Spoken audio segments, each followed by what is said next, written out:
ದೇವನಾಮಕ್ಕೆ ಸ್ತೋತ್ರವಾಗಲಿ. ಈ ಮುಂಜಾನೆಯಲ್ಲಿ ಮತದಾವರ್ತಿ ದೇವರ ಸನ್ನಿಧಾನದಲ್ಲಿ ಸರ್ವಶಕ್ತನಾದ ದೇವರನ್ನ ಆರಾಧಿಸುವುದಕ್ಕೆ ದೇವರು ನಮ್ಮ ಜೀವಿತದಲ್ಲಿ ಈ ಒಂದು ಅವಕಾಶವನ್ನು ಕೊಟ್ಟಿದ್ದಾನೆ. ದೇವರಿಗೆ ಕೃತಜ್ಞತೆಯನ್ನು ಸಲ್ಲಿಸುವ 2023ರ 10ನೇ ತಿಂಗಳಿನ ಕೊನೆಯ ಭಾನುವಾರಕ್ಕೆ ನಾವು ಸೇರಿ ಬಂದಿದ್ದೇವೆ. ಈ ತಿಂಗಳಿನ ಪ್ರಾರಂಭ ಭಾನುವಾರದಿಂದ ಇದುವರೆಗೂ ದೇವರು ನಮ್ಮನ್ನು ಕಾಪಾಡಿದ್ದಾನೆ. ಪ್ರಾರಂಭ ಭಾನುವಾರ ದೇವರನ್ನು ಆರಾಧಿಸುವುದಕ್ಕೆ ದೇವರ ಅವಕಾಶ ಕೊಟ್ಟ. ಈ ಕೊನೆಯ ಭಾನುವಾರವೂ ಸಹ ದೇವರ ಸನ್ನಿಧಾನದಲ್ಲಿ ದೇವರನ್ನು ಸ್ತುತಿಸುವುದಕ್ಕೆ ದೇವರು ನಮ್ಮ ಜೀವಿತದಲ್ಲಿ ಸಂದರ್ಭವನ್ನು ಒದಗಿಸಿಕೊಟ್ಟಿದ್ದಕ್ಕಾಗಿ ದೇವರಿಗೆ ಕೃತಜ್ಞತೆಯನ್ನು ಸಲ್ಲಿಸುವ ಪ್ರಾರ್ಥನೆಯೊಂದಿಗೆ ಇಂದಿನ ಆರಾಧನೆಯನ್ನು ನಾವು ಪ್ರಾರಂಭ ಮಾಡುವ. ಭೂಮಿ ಆಕಾಶವನ್ನು ಉಂಟು ಮಾಡಿದ್ದ ನಮ್ಮ ಪ್ರೀತಿಯ ತಂದೆಯಾದ ದೇವರೇ, ನಿಮ್ಮ ಪರಿಶುದ್ಧ ನಾಮಕ್ಕೆ ಸ್ತೋತ್ರ. ಈ ವಾರದ ಮೊದಲನೇ ದಿನದಲ್ಲಿ ನಿಮ್ಮ ಮಕ್ಕಳಾದ ನಾವು ನಿಮ್ಮ ಸನ್ನಿಧಾನದಲ್ಲಿ ನಿಮ್ಮನ್ನು ಆರಾಧಿಸುವುದಕ್ಕೆ ನಮ್ಮ ಜೀವಿತದಲ್ಲಿ ಕೊಟ್ಟಂತಹ ಈ ಒಂದು ಅವಕಾಶಕ್ಕಾಗಿ ಸ್ತೋತ್ರ. ನೀವು ಕೊಟ್ಟಿರುವಂತಹ ಅವಕಾಶಗಳನ್ನು ಕರ್ತನೆ ಸದುಪಯೋಗಪಡಿಸಿ ಆತ್ಮನಾದ ದೇವರನ್ನ ಆತ್ಮದಲ್ಲಿ ಸತ್ಯದಲ್ಲಿ ಆರಾಧಿಸುವಂತೆ ನಮ್ಮನ್ನು ಯೋಗ್ಯರನ್ನಾಗಿ ಮಾರ್ಪಡಿಸು. ಆರಾಧನೆಗೆ ತಡೆಯಾಗಿ ನಮ್ಮ ಜೀವಿತದಲ್ಲಿರುವಂತಹ ಎಲ್ಲ ಪಾಪಗಳನ್ನು ನಿಮ್ಮ ಸನ್ನಿಧಾನದಲ್ಲಿ ಅರಿಕೆ ಮಾಡ್ತಾ ಇದ್ದೇವೆ. ಹಿಸ್ಸೋಪ್ ಗಿಡದ ಬರಲಿನಿಂದ ನೀರನ್ನು ಚಿಮುಕಿಸಿ ಎಂಬಂತೆ ನಮ್ಮ ಅಶುದ್ಧತ್ವವನ್ನು ತೆಗೆದು ಬಿಡು ಎಂಬುದಾಗಿ ದಾವೀದನು ಹಾಡಿದ ರೀತಿಯಲ್ಲಿ ಯೇಸುವೆ, ನಿನ್ನ ರಕ್ತವನ್ನು ಪ್ರೋಕ್ಷಿಸಿ ನಮ್ಮ ಪಾಪಗಳನ್ನು ತೊಳೆದು ಹಾಕು. ಪವಿತ್ರನಾದ ನಿನ್ನನ್ನು ಪವಿತ್ರತೆಯಲ್ಲಿ ಆರಾಧಿಸುವುದಕ್ಕೆ ನಮ್ಮನ್ನು ಯೋಗ್ಯರನ್ನಾಗಿ ಮಾರ್ಪಡಿಸಿ ಎಂಬುದಾಗಿ ನಾವು ಪ್ರಾರ್ಥಿಸ್ತಾ ಇದ್ದೇವೆ. ಹೌದು ಕರ್ತನೆ, ನಾಳಿನ ದಿನ ನಮ್ಮದಲ್ಲ ಸ್ವಾಮಿ, ಈ ದಿನ ನಮಗೆ ಕೊಟ್ಟಿದ್ದೀಯಾ. ಹೀಗಿರುವಾಗ ಪವಿತ್ರತೆಯಲ್ಲಿ ನಿಮ್ಮನ್ನು ಆರಾಧಿಸಿ ನಿಮ್ಮನ್ನು ಮಹಿಮೆಪಡಿಸುವಂತೆ ನಮ್ಮನ್ನು ಯೋಗ್ಯರನ್ನಾಗಿ ಮಾರ್ಪಡಿಸು. ಈ ದಿನ ನಡೆಯುವಂತಹ ಪ್ರತಿಯೊಂದು ಪವಿತ್ರ ಆರಾಧನೆಗಳನ್ನು ನಿಮ್ಮ ಕರಗಳಿಗೆ ಸಮರ್ಪಿಸ್ತಾ ಇದ್ದೇವೆ. ಪ್ರತಿಯೊಂದು ಆರಾಧನೆಗಳನ್ನು ಆಶೀರ್ವದಿಸು. ಎಲ್ಲದರ ಮೂಲಕ ದೇವರ ನಾಮ ಮಹಿಮೆ ಹೊಂದುವಂತೆ ಕೃಪೆ ಮಾಡೆಂಬುದಾಗಿ ನಾವು ಪ್ರಾರ್ಥಿಸ್ತಾ ಇದ್ದೇವೆ. ಪ್ರಾರ್ಥನೆಗಳಿಗಾಗಿ ಸ್ತೋತ್ರ. ಯೇಸು ಕ್ರಿಸ್ತನ ನಾಮದಲ್ಲಿ ಬೇಡುತ್ತೇವೆ ನಮ್ಮ ಪ್ರೀತಿಯ ತಂದೆ, ಆಮೇನ್. ದೇವನಾಮಕ್ಕೆ ಮತ್ತೊಂದು ಆವರ್ತಿ ಕೃತಜ್ಞತೆಯನ್ನು ಸಲ್ಲಿಸುವಂತವನಾಗಿದ್ದೇನೆ. ಬನ್ನಿರಿ, ನಮ್ಮ ನಿರ್ಮಾಣಿಕನಾದ ಯೆಹೋವನಿಗೆ ಸಾಷ್ಟಾಂಗವೆರಗಿ ಆರಾಧಿಸುವ ಎಂಬುದಾಗಿ ಕೀರ್ತನೆಯಲ್ಲಿ ನಾವು ನೋಡುವ ಪ್ರಕಾರ ಈ ಒಂದು ದಿನ ದೇವರು ನಮ್ಮ ಜೀವಿತದಲ್ಲಿ ಕೊಟ್ಟಿದ್ದಾನೆ. ಆತನನ್ನು ಹಾಡಿ ಹರಸಿ ಆತನ ನಾಮವನ್ನು ನಾವು ಮಹಿಮೆಪಡಿಸುವ. ಹಾಡಿನ ಕೆಲವು ಚರಣಗಳನ್ನು ಹಾಡಿ ಪ್ರಾರಂಭದಲ್ಲಿ ದೇವರನ್ನ ಆರಾಧಿಸುವ. ಯೇಸು ಕ್ರಿಸ್ತ ರಕ್ತದಲ್ಲಿ ಪಾಪಿ ನಿನ್ನ ಪಾಪವ ತೊಳೆದುಕೋ, ಕೃಪೆಯಿಂದ ನಂಬಿಕೆಯ ಮೂಲವೇ ನಿನ್ನ ಪಾಪವ ತೊಳೆದುಕೋ. ತೊಳಕೋ ತೊಳಕೋ ನಿನ್ನ ಪಾಪವನು ಈಗಲೇ. ದೇವಪುತ್ರ ಯೇಸು ರಕ್ತ ಮಾತ್ರವೇ ಪಾಪ ಶುದ್ಧಿಯ ಮಾಡುತ್ತದೆ. ಮನಸಾಂತ್ರ ಪಡುರೀನು ಹೀಗಾಲೆ ಇಡೀ ಕ್ರಿಸ್ತನ ಪಾದವನ್ನೇ.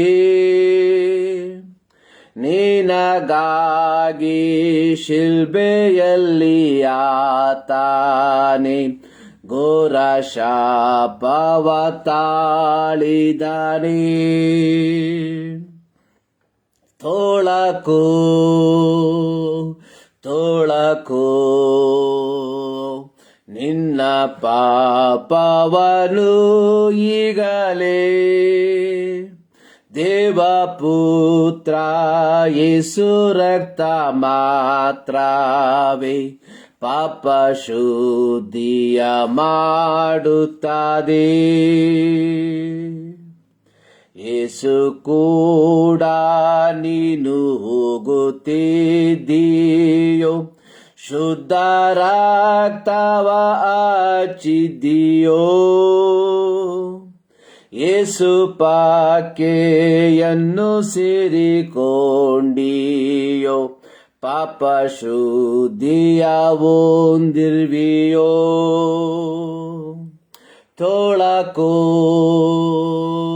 ತೊಳಕೋ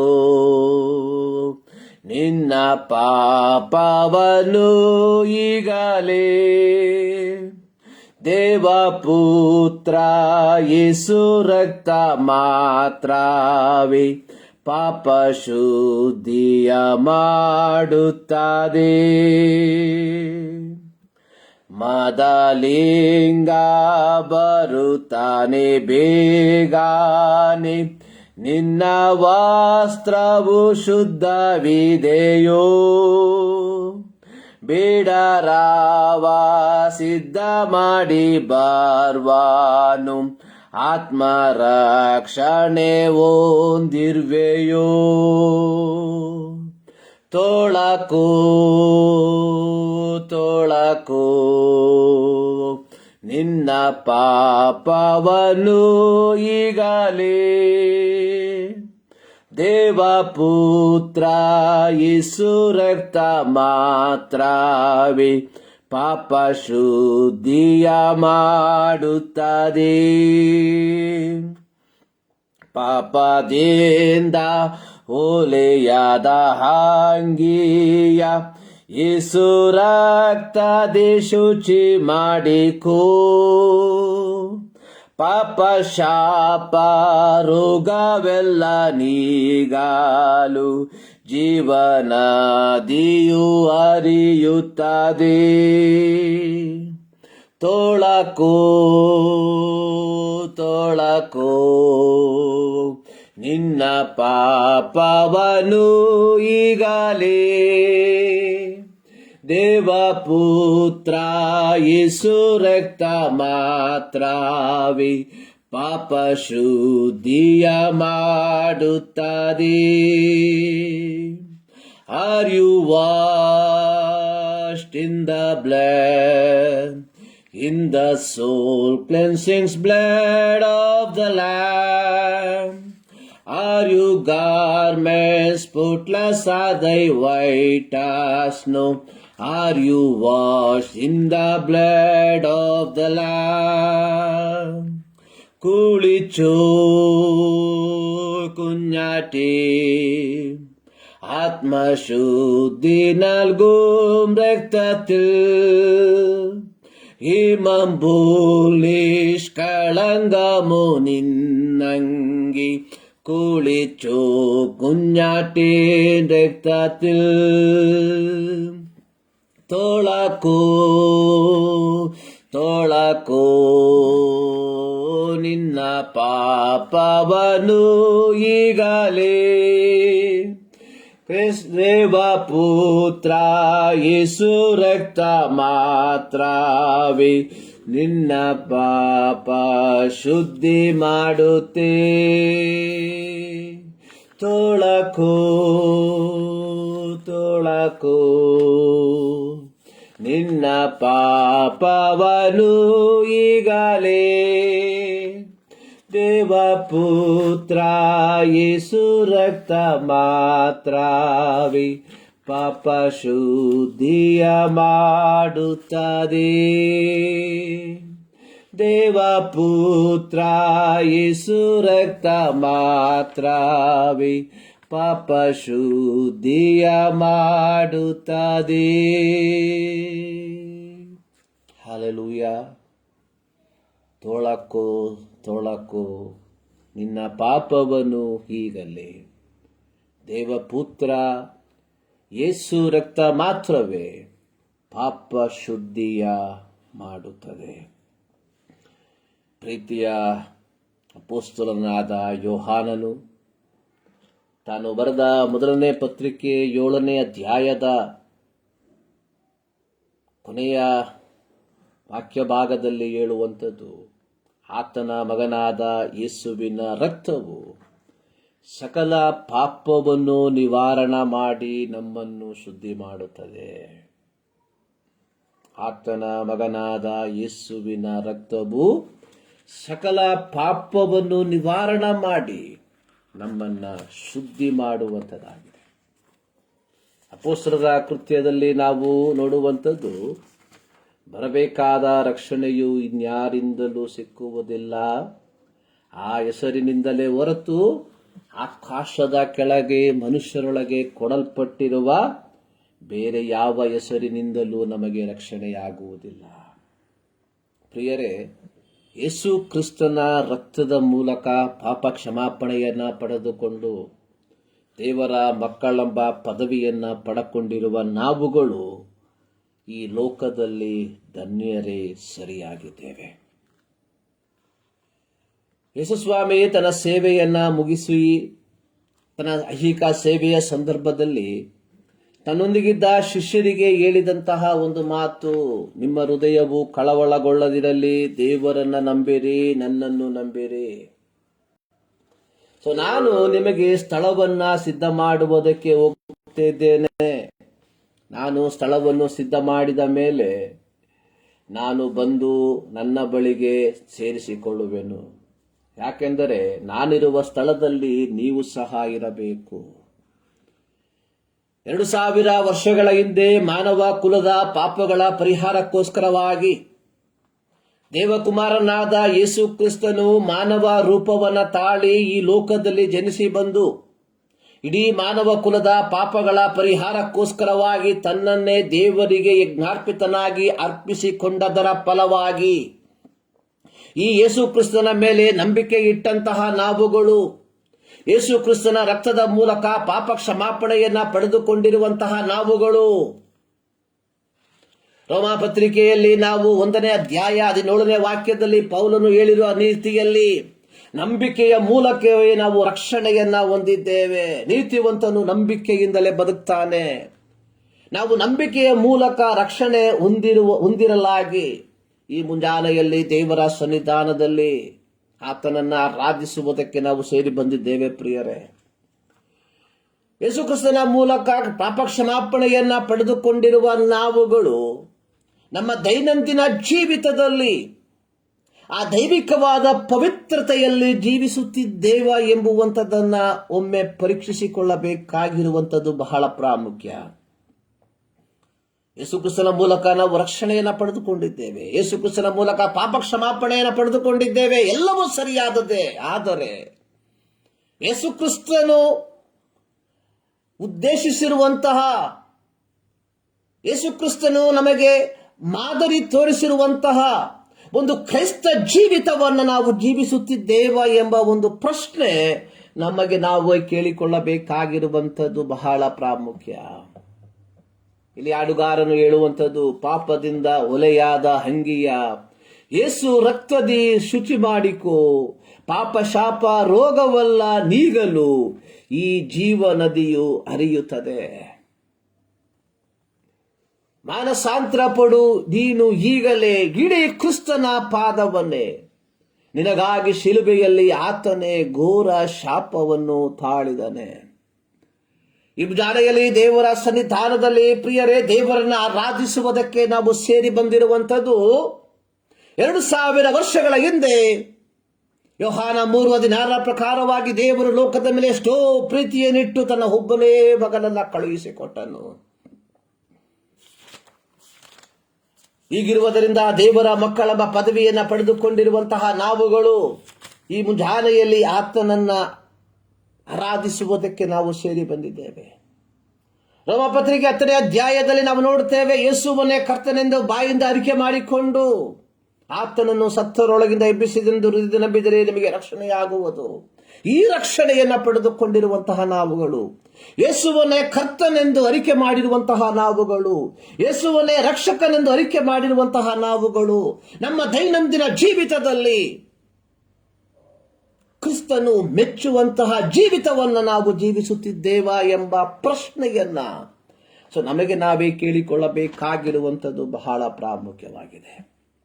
ಈ ಮುಂಜಾನೆಯಲ್ಲಿ ದೇವರ ಸನ್ನಿಧಾನದಲ್ಲಿ ದೇವರನ್ನು ಆರಾಧಿಸುವುದಕ್ಕೆ ನಾವು ಸೇರಿ ಬಂದಿರುವಾಗ ನಮ್ಮ ಜೀವಿತವನ್ನು ಮತ್ತು ದಾವರ್ತಿ ದೇವರ ವಾಕ್ಯದ ಮುಂಭಾಗದಲ್ಲಿ ಪರೀಕ್ಷಿಸಿಕೊಂಡವರಾಗಿ ಆತನನ್ನು ನಾವು ಆರಾಧಿಸಿ ಆತನನ್ನು ನಾವು ಮಹಿಮೆ ಪಡಿಸುವುದಕ್ಕೆ ಬಾಧ್ಯಸ್ಥರಾಗಿದ್ದೇವೆ ಎಂಬುವಂಥದ್ದನ್ನು ನಾವು ಮರೆಯಬಾರದು.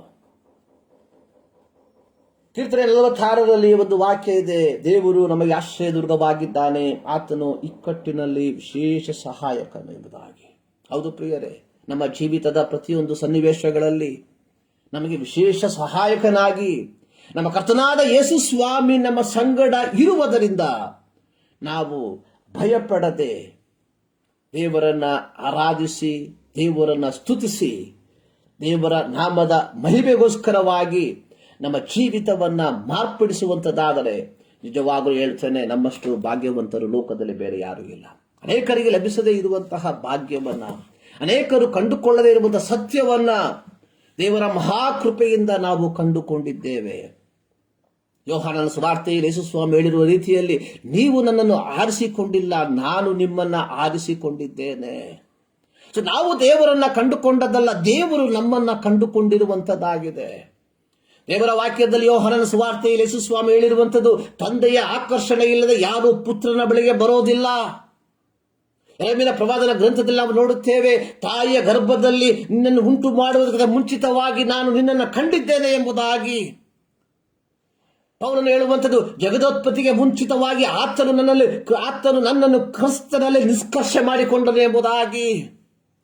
ಹೌದು ಪ್ರಿಯರೇ, ಜಗದೋತ್ಪತ್ತಿಗಿಂತ ಮುಂಚಿತವಾಗಿ ತಾಯಿಯ ಗರ್ಭದಲ್ಲಿ ನಮ್ಮನ್ನು ರೂಪಿಸುವುದಕ್ಕಿಂತ ಮುಂಚಿತವಾಗಿ ನಮ್ಮನ್ನು ನಿಷ್ಕರ್ಷೆ ಮಾಡಿದ ತಂದೆಯಾದ ದೇವರು ಈ ಯೇಸು ಕ್ರಿಸ್ತನ ಸನ್ನಿಧಾನಕ್ಕೆ ಸೇರಿ ಬರುವುದಕ್ಕೆ ಆ ಭಾಗ್ಯವನ್ನು ನಮ್ಮ ಜೀವಿತದಲ್ಲಿ ಕೊಟ್ಟಿರುವಾಗ, ಆ ಭಾಗ್ಯಕ್ಕೆ ಅನುಗುಣವಾಗಿ ನಾವು ಜೀವಿಸುವಂತವರಾಗಿದ್ದೇವ ಎಂಬುವಂಥದನ್ನ ಪರೀಕ್ಷಿಸಿಕೊಳ್ಳಬೇಕಾಗಿದೆ.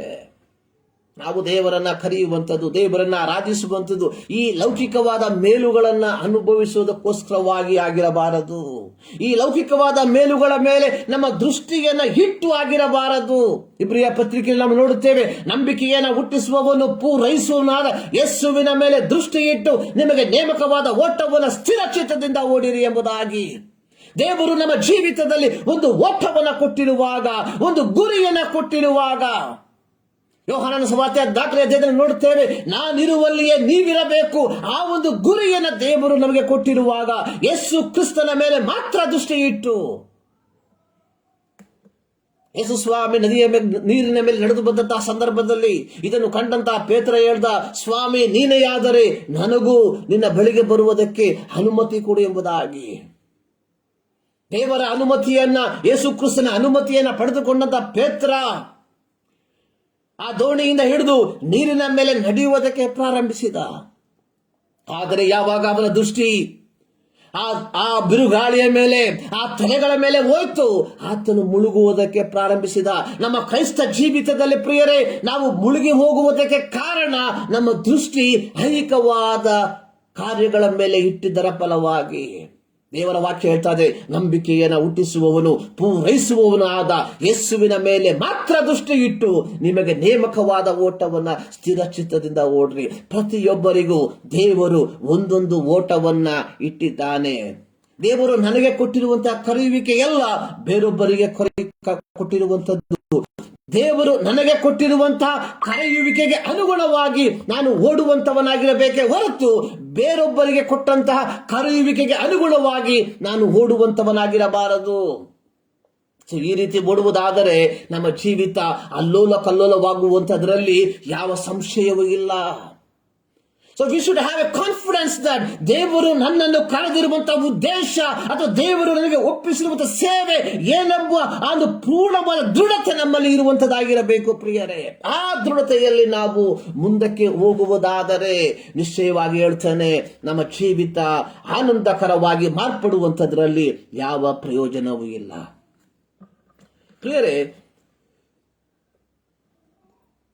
ವಿಮೋಚನ ಕಾಂಡ 16ನೇ ಅಧ್ಯಾಯ ಅದರ 15ನೇ ವಾಕ್ಯದಲ್ಲಿ ಒಂದು ವಾಕ್ಯ ಪ್ರಯೋಗವನ್ನು ನಾವು ಈ ರೀತಿ ನೋಡುತ್ತೇವೆ. ಇಸ್ರಾಯೇಲರು ಅದನ್ನು ಕಂಡು ಇದೆಂತದೆಂದು ತಿಳಿಯದೆ ಒಬ್ಬರಿಗೊಬ್ಬರು ಇದೇನಿರಬಹುದು ಎಂದು ಹೇಳಿಕೊಂಡರು. ಇಸ್ರಾಯೇಲರು ಅದನ್ನು ಕಂಡು ಇಂಥದೆಂದು ತಿಳಿಯದೆ ಒಬ್ಬರಿಗೊಬ್ಬರು ಇದೇನಿರಬಹುದು ಎಂದು ಹೇಳಿಕೊಂಡರು. ಐಗುಪ್ತ ದೇಶದಿಂದ ಹೊರಟು ಬಂದಂತಹ ಜನರಿಗೆ ಸರ್ವಶಕ್ತನಾದ ದೇವರು ಅವರಿಗೆ ಪರಲೋಕದಿಂದ ಮನ್ನವನ್ನ ಕೊಟ್ಟಂತಹ ವಿಚಾರ ನಮಗೆ ಗೊತ್ತಿರುವಂತದ್ದಾಗಿದೆ.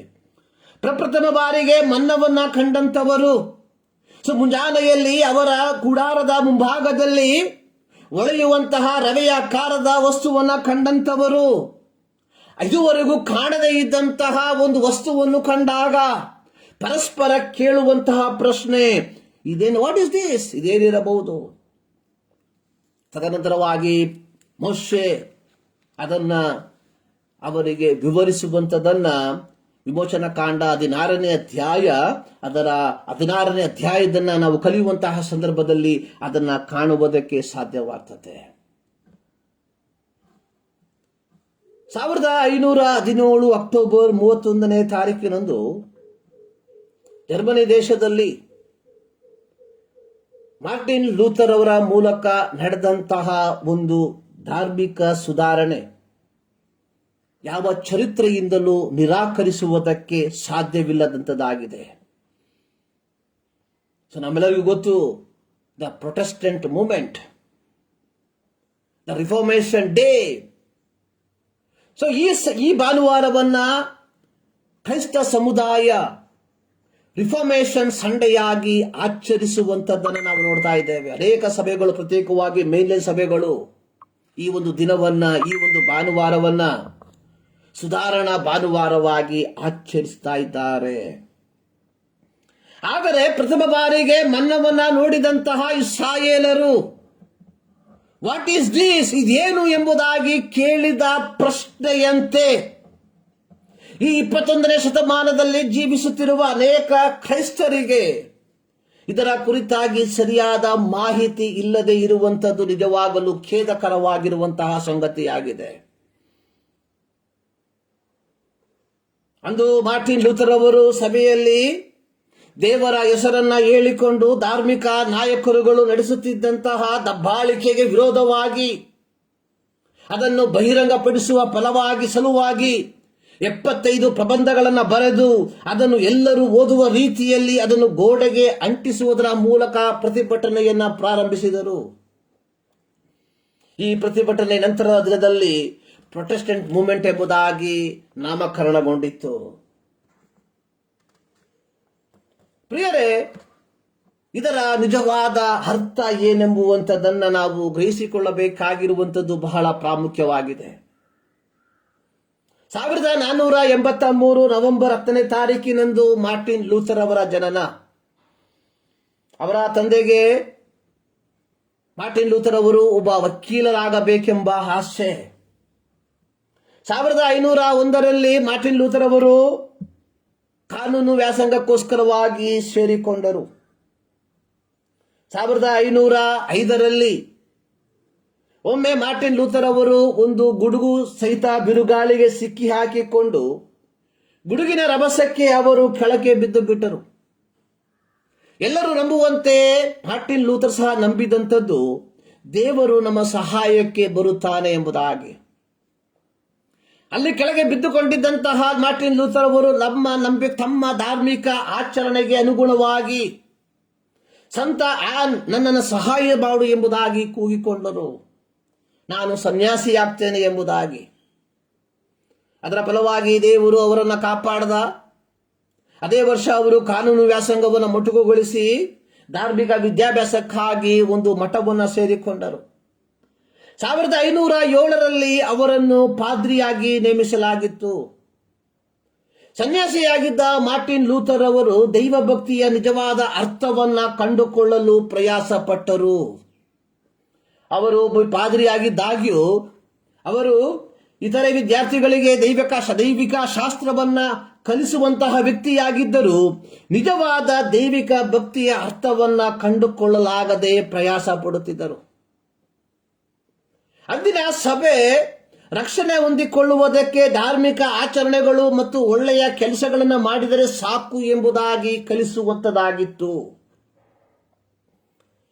ಮಾರ್ಟಿನ್ ಲೂಥರ್ ಅವರು ಇವೆಲ್ಲವನ್ನ ಚಾಚು ತಪ್ಪದೆ ಮಾಡಿದಾಗ್ಯೂ ಈ ಯಾವ ಕಾರ್ಯಗಳಿಂದ ದೇವರನ್ನ ಮೆಚ್ಚಿಸುವುದಕ್ಕೆ ಸಾಧ್ಯವಿಲ್ಲ ಎಂಬುದನ್ನ ಅರ್ಥ ಮಾಡಿಕೊಂಡರು.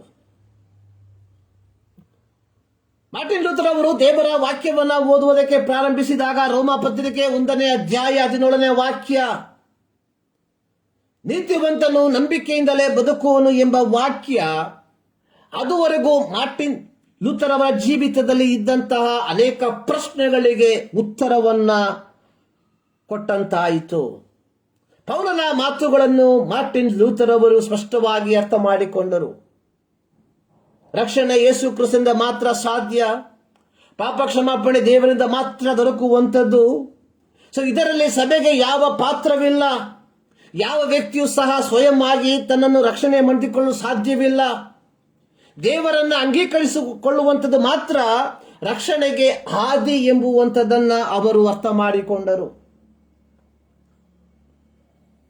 ನಂಬಿಕೆಯ ಮೂಲಕ ಎಂಬ ರಕ್ಷಣೆ ಪದವು ಮಾರ್ಟಿನ್ ಲೂಥರ್ ಅವರಿಗೆ ಅವರು ಹೋಗುತ್ತಿದ್ದ ಸಭೆ ಪಾಲಿಸಿಕೊಂಡು ಬರುತ್ತಿದ್ದಂತಹ ಧಾರ್ಮಿಕ ಆಚರಣೆಗೆ ತಪ್ಪೆಂದು ಮತ್ತು ಎಲ್ಲ ಆಚರಣೆಗಳು ನಿಷ್ಫಲವೆಂದು ಅರಿತುಕೊಂಡರು.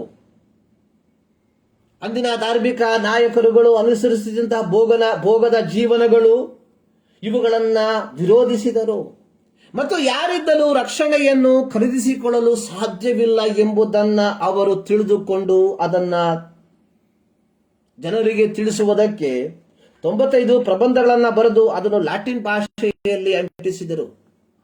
ತದನಂತರವಾಗಿ ಅದನ್ನು ಜರ್ಮನ್ ಭಾಷೆಗೆ ಭಾಷಾಂತರ ಮಾಡಲಾಯಿತು. ಒಬ್ಬ ಉಪನ್ಯಾಸಗಾರರು ಹೇಳಿರುವಂಥದ್ದು, ಇವರು ಈ ಸಂದೇಶವನ್ನು ಹರಡುವುದಕ್ಕೆ ಪರಲೋಕದಿಂದ ಹೊರಟು ಬಂದಂತಹ ಒಬ್ಬ ದೇವದೂತನು ಎಂಬುದಾಗಿ. ಅಂದಿನ ಧರ್ಮಾಧ್ಯಕ್ಷರು 1520ರಲ್ಲಿ ಮಾರ್ಟಿನ್ ಲೂಥರ್ ಬರೆದಂತಹ ಈ ಪ್ರಬಂಧವನ್ನು ಹಾಗೂ ಇತರೆ ಪುಸ್ತಕಗಳನ್ನ ಅವರು ನಿಷೇಧಿಸಿ ಅವರನ್ನು ಸಭೆಯಿಂದ ಹೊರಹಾಕಿದರು. 1521ರಲ್ಲಿ ಅಂದಿನ ಚಕ್ರವರ್ತಿಯಾಗಿದ್ದ ಚಾರ್ಲ್ಸ್ V ಲೂಥರ್ ಅವರಿಗೆ ಮತ್ತೊಂದು ಅವಕಾಶವನ್ನು ಕೊಟ್ಟು, ನೀವು ಬೋಧಿಸುವಂಥದ್ದು ತಪ್ಪು, ಸಭೆಯ ಪಾಲನೆ ಸರಿಯಾದದು ಎಂಬುದಾಗಿ ಒಪ್ಪಿಕೊಳ್ಳಿ ಎಂಬ ಅವಕಾಶವನ್ನು ಕೊಟ್ಟಾಗ್ಯೂ ಮಾರ್ಟಿನ್ ಲೂಥರ್ ಅವರು ಈ ರೀತಿ ಹೇಳಿದರು, ದೇವರ ವಾಕ್ಯಕ್ಕೆ ನನ್ನ ಆತ್ಮಸಾಕ್ಷಿ ಬಂದಿಯಾಗಿರುವುದರಿಂದ ನಾನು ಒಪ್ಪಿಕೊಳ್ಳುವುದಿಲ್ಲ ಎಂಬುದಾಗಿ. ಅಂದಿನ ರಾಜ ಯಾವ ವಿಚಾರಣೆ ಇಲ್ಲದೆ ಅವರನ್ನ ಗಲ್ಲಿಗೆ ಹಾಕಲು ತೀರ್ಮಾನಿಸಿದರು. ಆದರೆ ಲೂಥರ್ ಅವರ ಸ್ನೇಹಿತ ಅವರನ್ನು ಯಾರಿಗೂ ತಿಳಿಯದೆ ಅವರನ್ನು ಅಲ್ಲಿಂದ ಹೈಜಾಕ್ ಮಾಡಿ ಯಾರಿಗೂ ತಿಳಿದೇ ಇರುವ ಸ್ಥಳದಲ್ಲಿ ಅವರನ್ನ ಜೋಪಾನವಾಗಿ ಇಟ್ಟರು. ಆ ಒಂದು ವರ್ಷದಲ್ಲಿ ಮಾರ್ಟಿನ್ ಲೂಥರ್ ಅವರು ಗ್ರೀಕ್ ಸತ್ಯವೇದವನ್ನ ಗ್ರೀಕ್ ಭಾಷೆಯಿಂದ ಜರ್ಮನ್ ಭಾಷೆಗೆ ಭಾಷಾಂತರಿಸಿದರು. ಈ ಭಾಷಾಂತರ ಜರ್ಮನ್ ಜನರಿಗೆ ದೇವರ ವಾಕ್ಯವನ್ನು ಓದುವುದಕ್ಕೆ ಅವಕಾಶವಾಗಿ ಮಾರ್ಪಟ್ಟಿತು. ಮಾರ್ಟಿನ್ ಲೂಥರ್ ಅವರ 5 ಕಾರ್ಯಗಳು: ಸೋಲೋ ಸ್ಕ್ರಿಪ್ಚರ್ ಅಲೋನ್, ದೇವರ ವಾಕ್ಯದಿಂದ ಮಾತ್ರ, ಅದರ ಮೇಲೆ ಯಾವುದಕ್ಕೂ ಅಧಿಕಾರವಿಲ್ಲ. ಸೋಲೋ ಕ್ರಿಸ್ಟೋಸ್, ಕ್ರೈಸ್ಟ್ ಅಲೋನ್, ಯೇಸು ಕ್ರಿಸ್ತನಿಂದ ಮಾತ್ರ ಸಾಧ್ಯ. ಸೋಲೋ ಫಿಡೆ, ಫೇತ್ ಅಲೋನ್. ಸೋಲೋ ಗ್ರೇಷಿಯಾ, ಗ್ರೇಸ್ ಅಲೋನ್. ಸೋಲಿ ಡಿಯೋ ಗ್ಲೋರಿಯಾ, ಗ್ಲೋರಿ ಟು ಗಾಡ್ ಅಲೋನ್, ದೇವರಿಗೆ ಮಾತ್ರ ಮಹಿಮೆಯನ್ನು ಸಲ್ಲಿಸಬೇಕು, ಅಂದ್ರೆ ದೇವರಿಗೆ ಮಾತ್ರ ಮಹತ್ವವನ್ನ ಕೊಡಬೇಕು ಎಂಬುವಂತಹ ಒಂದು ಸತ್ಯವನ್ನ ಮಾರ್ಟಿನ್ ಲೂಥರ್ ಅವರು ಕಂಡುಕೊಂಡರು. ಅಂದಿನ ಸಭಾ ನಾಯಕರುಗಳು, ಧರ್ಮಾಧ್ಯಕ್ಷರುಗಳು ತಮ್ಮನ್ನು ಹೆಚ್ಚಿಸಿಕೊಳ್ಳುವಂತಹ ಕಾಲಘಟ್ಟಗಳಲ್ಲಿ ಯಥಾರ್ಥವಾದಂತಹ ದೈವಿಕತೆ ಏನೆಂಬುದನ್ನ ಅರ್ಥ ಮಾಡಿಕೊಂಡಂತಹ ಈ ಮಾರ್ಟಿನ್ ಲೂಥರ್ ಅದಕ್ಕೆ ಕಾರಣವಾಗಿ ಮಾರ್ಪಟ್ಟದ್ದು ರೋಮ ಪತ್ರಿಕೆ 1ನೇ ಅಧ್ಯಾಯ 17ನೇ ವಾಕ್ಯ, ನೀತಿವಂತನು ನಂಬಿಕೆಯಿಂದಲೇ ಬದುಕ್ತಾನೆ. ಈ ಒಂದು ಪದ ಅಂದು ಕ್ರೈಸ್ತರೆಂದು ಕರೆಸಿಕೊಳ್ಳುತ್ತಿದ್ದಂತಹ ಜನರ ಮಧ್ಯದಲ್ಲಿ ಒಂದು ಗುಂಪು ಜನರಿಗೆ ಯಥಾರ್ಥವಾದ ದೇವರು ಯಾರು ಎಂಬುವಂತಹ ಒಂದು ಮನವರಿಕೆಗೆ ಕಾರಣವಾಗಿ ಮಾರ್ಪಟ್ಟಿತು. ನಾವೆಲ್ಲರೂ ಈ ಒಂದು ಪ್ರೊಟೆಸ್ಟೆಂಟ್ ಗುಂಪಿಗೆ ಸೇರಿದವರಾಗಿದ್ದೇವೆ.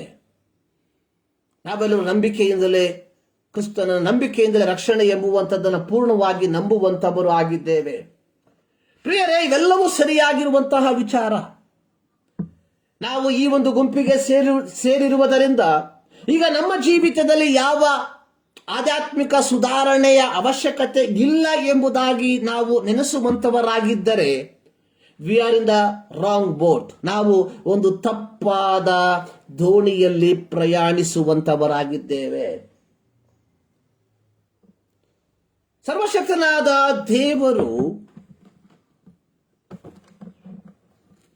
ಪ್ರೀತಿಯ ಅಪೊಸ್ತಲನಾದ ಯೋಹಾನನ ಮೂಲಕ ಎಫೆಸ್ಯ ಸಭೆಗೆ ಪತ್ರಿಕೆಯನ್ನ ಬರೆಯುವಂತಹ ಸಂದರ್ಭದಲ್ಲಿ ಅಲ್ಲಿ ಸರ್ವಶಕ್ತನಾದ ದೇವರು ಯೇಸು ಕ್ರಿಸ್ತನು ಎಫೆಸ್ಯ ಸಭೆಗೆ ಹೇಳಿರುವಂತಹ ಒಂದು ಮಾತು, ಆದರೆ ಮೊದಲು ನಿನಗಿದ್ದ ಪ್ರೀತಿಯನ್ನು ನೀನು ಬಿಟ್ಟು ಬಿಟ್ಟಿದ್ದೀಯೆಂದು ನಾನು ನಿನ್ನ ಮೇಲೆ ತಪ್ಪು ಹೋಲಿಸಬೇಕಾಗುತ್ತದೆ.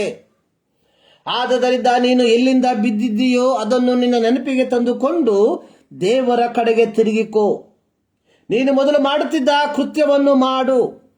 ನೀನು ದೇವರ ಕಡೆಗೆ ತಿರುಗಿಕೊಳ್ಳದೆ ಹೋದರೆ ನಾನು ಬಂದು ನಿನ್ನ ದೀಪಸ್ತಂಭವನ್ನು ಅದರ ಸ್ಥಳದಿಂದ ತೆಗೆದುಹಾಕುವೆನು.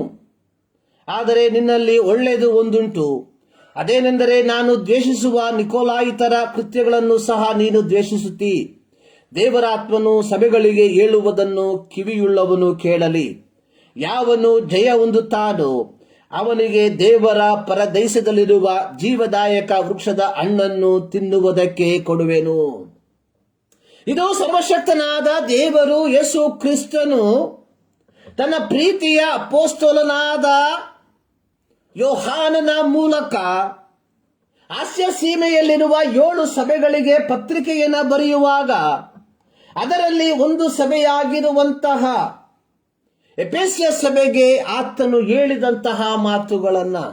ಎಫೆಸ್ಯ ಸಭೆ ಪೌಲನಿಂದ ಸ್ಥಾಪಿಸಲ್ಪಟ್ಟಂತಹ ಒಂದು ಸಭೆ.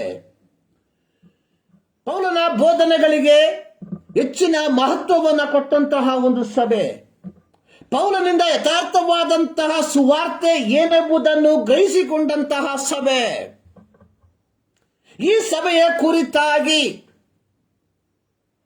ಸಭೆ ಪ್ರಾರಂಭವಾಗಿ ಅನೇಕ ವರ್ಷಗಳ ನಂತರ ದೇವರಾತ್ಮನು ಪ್ರೀತಿಯ ಅಪೊಸ್ತಲನಾದ ಯೋಹಾನನ ಮೂಲಕವಾಗಿ ಆ ಸಭೆಗೆ ಕೊಡುವಂತಹ ಒಂದು ಸಂದೇಶ. 2ನೇ ವಾಕ್ಯದಲ್ಲಿ ನಾವು ನೋಡುತ್ತೇವೆ, ನಿನ್ನ ಕೃತ್ಯಗಳನ್ನು, ಪ್ರಯಾಸವನ್ನು, ತಾಳ್ಮೆಯನ್ನು ಬಲ್ಲೆನು. ನೀನು ಅಪೊಸ್ತಲರೆಂದು ಹೇಳಿಕೊಳ್ಳುವವರನ್ನು ಪರೀಕ್ಷಿಸಿ ಅವರಲ್ಲಿ ಸುಳ್ಳುಗಾರರನ್ನ ಕಂಡುಕೊಂಡಿದ್ದಿ. ನೀನು ನನ್ನ ಹೆಸರಿನ ನಿಮಿತ್ತ ಬಾಧೆಯನ್ನ ಸಹಿಸಿಕೊಂಡರೂ ಬೇಸರಗೊಳ್ಳಲಿಲ್ಲ. ಇದೆಲ್ಲವನ್ನ ಬಲ್ಲೆನು. ಅಂದ್ರೆ ಪ್ರಾರಂಭದಲ್ಲಿ ಎಫೆಸ್ಯ ಸಭೆಯ ಕುರಿತಾಗಿರುವಂತಹ ಒಳ್ಳೆಯ ಗುಣಲಕ್ಷಣಗಳನ್ನ ದೇವರ ಪವಿತ್ರ ಆತ್ಮನು ಯೋಹಾನನ ಮೂಲಕ ಸಭೆಗೆ ತಿಳಿಸಿಕೊಡುವಂತದ್ದನ್ನು ನೋಡುತ್ತೇವೆ. ಇವೆಲ್ಲವನ್ನ ತಿಳಿಸಿಕೊಟ್ಟಂತಹ ದೇವರ ಪವಿತ್ರಾತ್ಮನು ತದನಂತರವಾಗಿ ಹೇಳುವಂಥದ್ದು, ಆದರೆ ಮೊದಲು ನಿನಗಿದ್ದ ಪ್ರೀತಿಯನ್ನು ನೀನು ಬಿಟ್ಟು ಬಿಟ್ಟಿದ್ದಿ. ಅರ್ಥ, ಮೊದಲು ನಿನಗಿದ್ದಂತಹ ದೈವಿಕವಾದ ಪ್ರೀತಿಯನ್ನ ನೀನು ಬಿಟ್ಟು ಬಿಟ್ಟಿದ್ದಿ. ನೀನು ತಾಳ್ಮೆಯುಳ್ಳವನು ಸರಿಯೇ, ನೀನು ಪ್ರಯಾಸ ಪಡುವವನು ಸರಿಯೇ, ನೀನು ಸುಳ್ಳು ಬೋಧಕರನ್ನ ಕಂಡು ಹಿಡಿಯುವಂಥದ್ದು ಸರಿಯೇ, ನಾನು ನನಗೋಸ್ಕರ ಬಾಧೆಯನ್ನು ಅನುಭವಿಸಿರುವಂಥದ್ದು ಸರಿಯೇ, ಎಲ್ಲವೂ ಸರಿಯಾಗಿರುವಂಥದ್ದು. ಆದರೆ ಮೊದಲಿದ್ದ ಪ್ರೀತಿ ನಿನ್ನಲ್ಲಿ ಇಲ್ಲದೆ ಹೋಗಿದೆ. ಪ್ರಿಯರೇ, ರಿಫಾರ್ಮೇಷನ್ ಅಥವಾ ಸುಧಾರಣಾ ಅಥವಾ ಪ್ರೊಟೆಸ್ಟೆಂಟ್ ಮೂವ್ಮೆಂಟ್ಗೆ ಸೇರಿರುವಂತಹ ನಾವುಗಳು ಆ ಆಚಾರದಿಂದ ಹೊರಗೆ ಬಂದಿರುವುದರಿಂದ ನಾವು ಪರಿಪೂರ್ಣರು ಎಂಬುದಾಗಿ ನೆನೆಸಿಕೊಳ್ಳಬೇಡ್ರಿ. ಇಂದು ಅನೇಕರು ನೆನೆಸುವಂಥದ್ದು ನಾವು ಪರಿಪೂರ್ಣರು. ನಮ್ಮಲ್ಲಿ ನಮಗೆ ಸರಿ ಮಾಡಿಕೊಳ್ಳುವುದಕ್ಕೆ ಯಾವುದೂ ಇಲ್ಲ. ಕಾರಣ ನಾವು ಯೇಸು ಕ್ರಿಸ್ತನ ರಕ್ತದ ಮೂಲಕ ಪಾಪ ಕ್ಷಮಾಪಣೆಯನ್ನು ಹೊಂದಿಕೊಂಡಿದ್ದೇವೆ. ಯೇಸು ಕ್ರಿಸ್ತನನ್ನ ಜಲದ ಮೂಲಕವಾಗಿ ದೀಕ್ಷಾಸ್ಥಾನ ಮಾಡಿಸಿಕೊಂಡಿದ್ದೇವೆ. ಯೇಸು ಸ್ವಾಮಿ ತೋರಿಸಿದ ಮಾದರಿಯಲ್ಲಿಯೇ ನಾವು ದೀಕ್ಷಾಸ್ಥಾನವನ್ನು ಮಾಡಿಸಿಕೊಂಡಿದ್ದೇವೆ, ಇತ್ಯಾದಿ ಇತ್ಯಾದಿ ಇತ್ಯಾದಿ. ಆದರೆ ಈ ಎಲ್ಲ ಕಾರ್ಯಗಳನ್ನು ಹಾದು ಹೋದಂಥವರಾಗಿದ್ದರು ಈ ಎಫೆಸ್ಯ ಸಭೆ. ಪೌಲನಿಂದ ಸ್ಥಾಪಿತವಾದದ್ದು. ಪೌಲನ ಪ್ರಸಂಗವು ಅತ್ಯಂತ ಗಾಂಭೀರ್ಯವುಳ್ಳಂತ ಪ್ರಸಂಗವಾಗಿತ್ತು. ಆದರೆ ಈ ಸಭೆಗೆ ದೇವರಾತ್ಮನು ಹೇಳುವಂಥದ್ದು, ಮೊದಲು ನಿನಗಿದ್ದ ಪ್ರೀತಿಯನ್ನು ನೀನು ಬಿಟ್ಟು ಬಿಟ್ಟಿದ್ದಿ ಎಂದು ನಾನು ನಿನ್ನ ಮೇಲೆ ತಪ್ಪು ಹೊರಿಸಬೇಕಾಗುತ್ತದೆ. ಆದುದರಿಂದ ಎಲ್ಲಿ ಬಿದ್ದಿದ್ದೀಯೋ ಎಂಬುದನ್ನು ನೀನು ಅರ್ಥ ಮಾಡಿಕೊಂಡು, ನೆನಪು ಮಾಡಿಕೊಂಡು, ಅಲ್ಲಿಂದ ನೀನು ದೇವರ ಕಡೆಗೆ ತಿರುಗಿಕೊಳ್ಳಬೇಕು. ಸುಧಾರಣೆ, ರಿಫಾರ್ಮೇಷನ್, ತಿರುಗಿಕೊಳ್ಳುವಂಥದ್ದು. ಫಾರ್ಮೇಷನ್ ಅಂದ್ರೆ ರಚನೆ, ರಿಫಾರ್ಮೇಷನ್ ಅಂದ್ರೆ ಮರುರಚನೆ ಅಷ್ಟೇ. ಫಾರ್ಮೇಷನ್ ರಚನೆ, ರಿಫಾರ್ಮೇಷನ್ ಮರುರಚನೆ ಮಾಡಬೇಕು.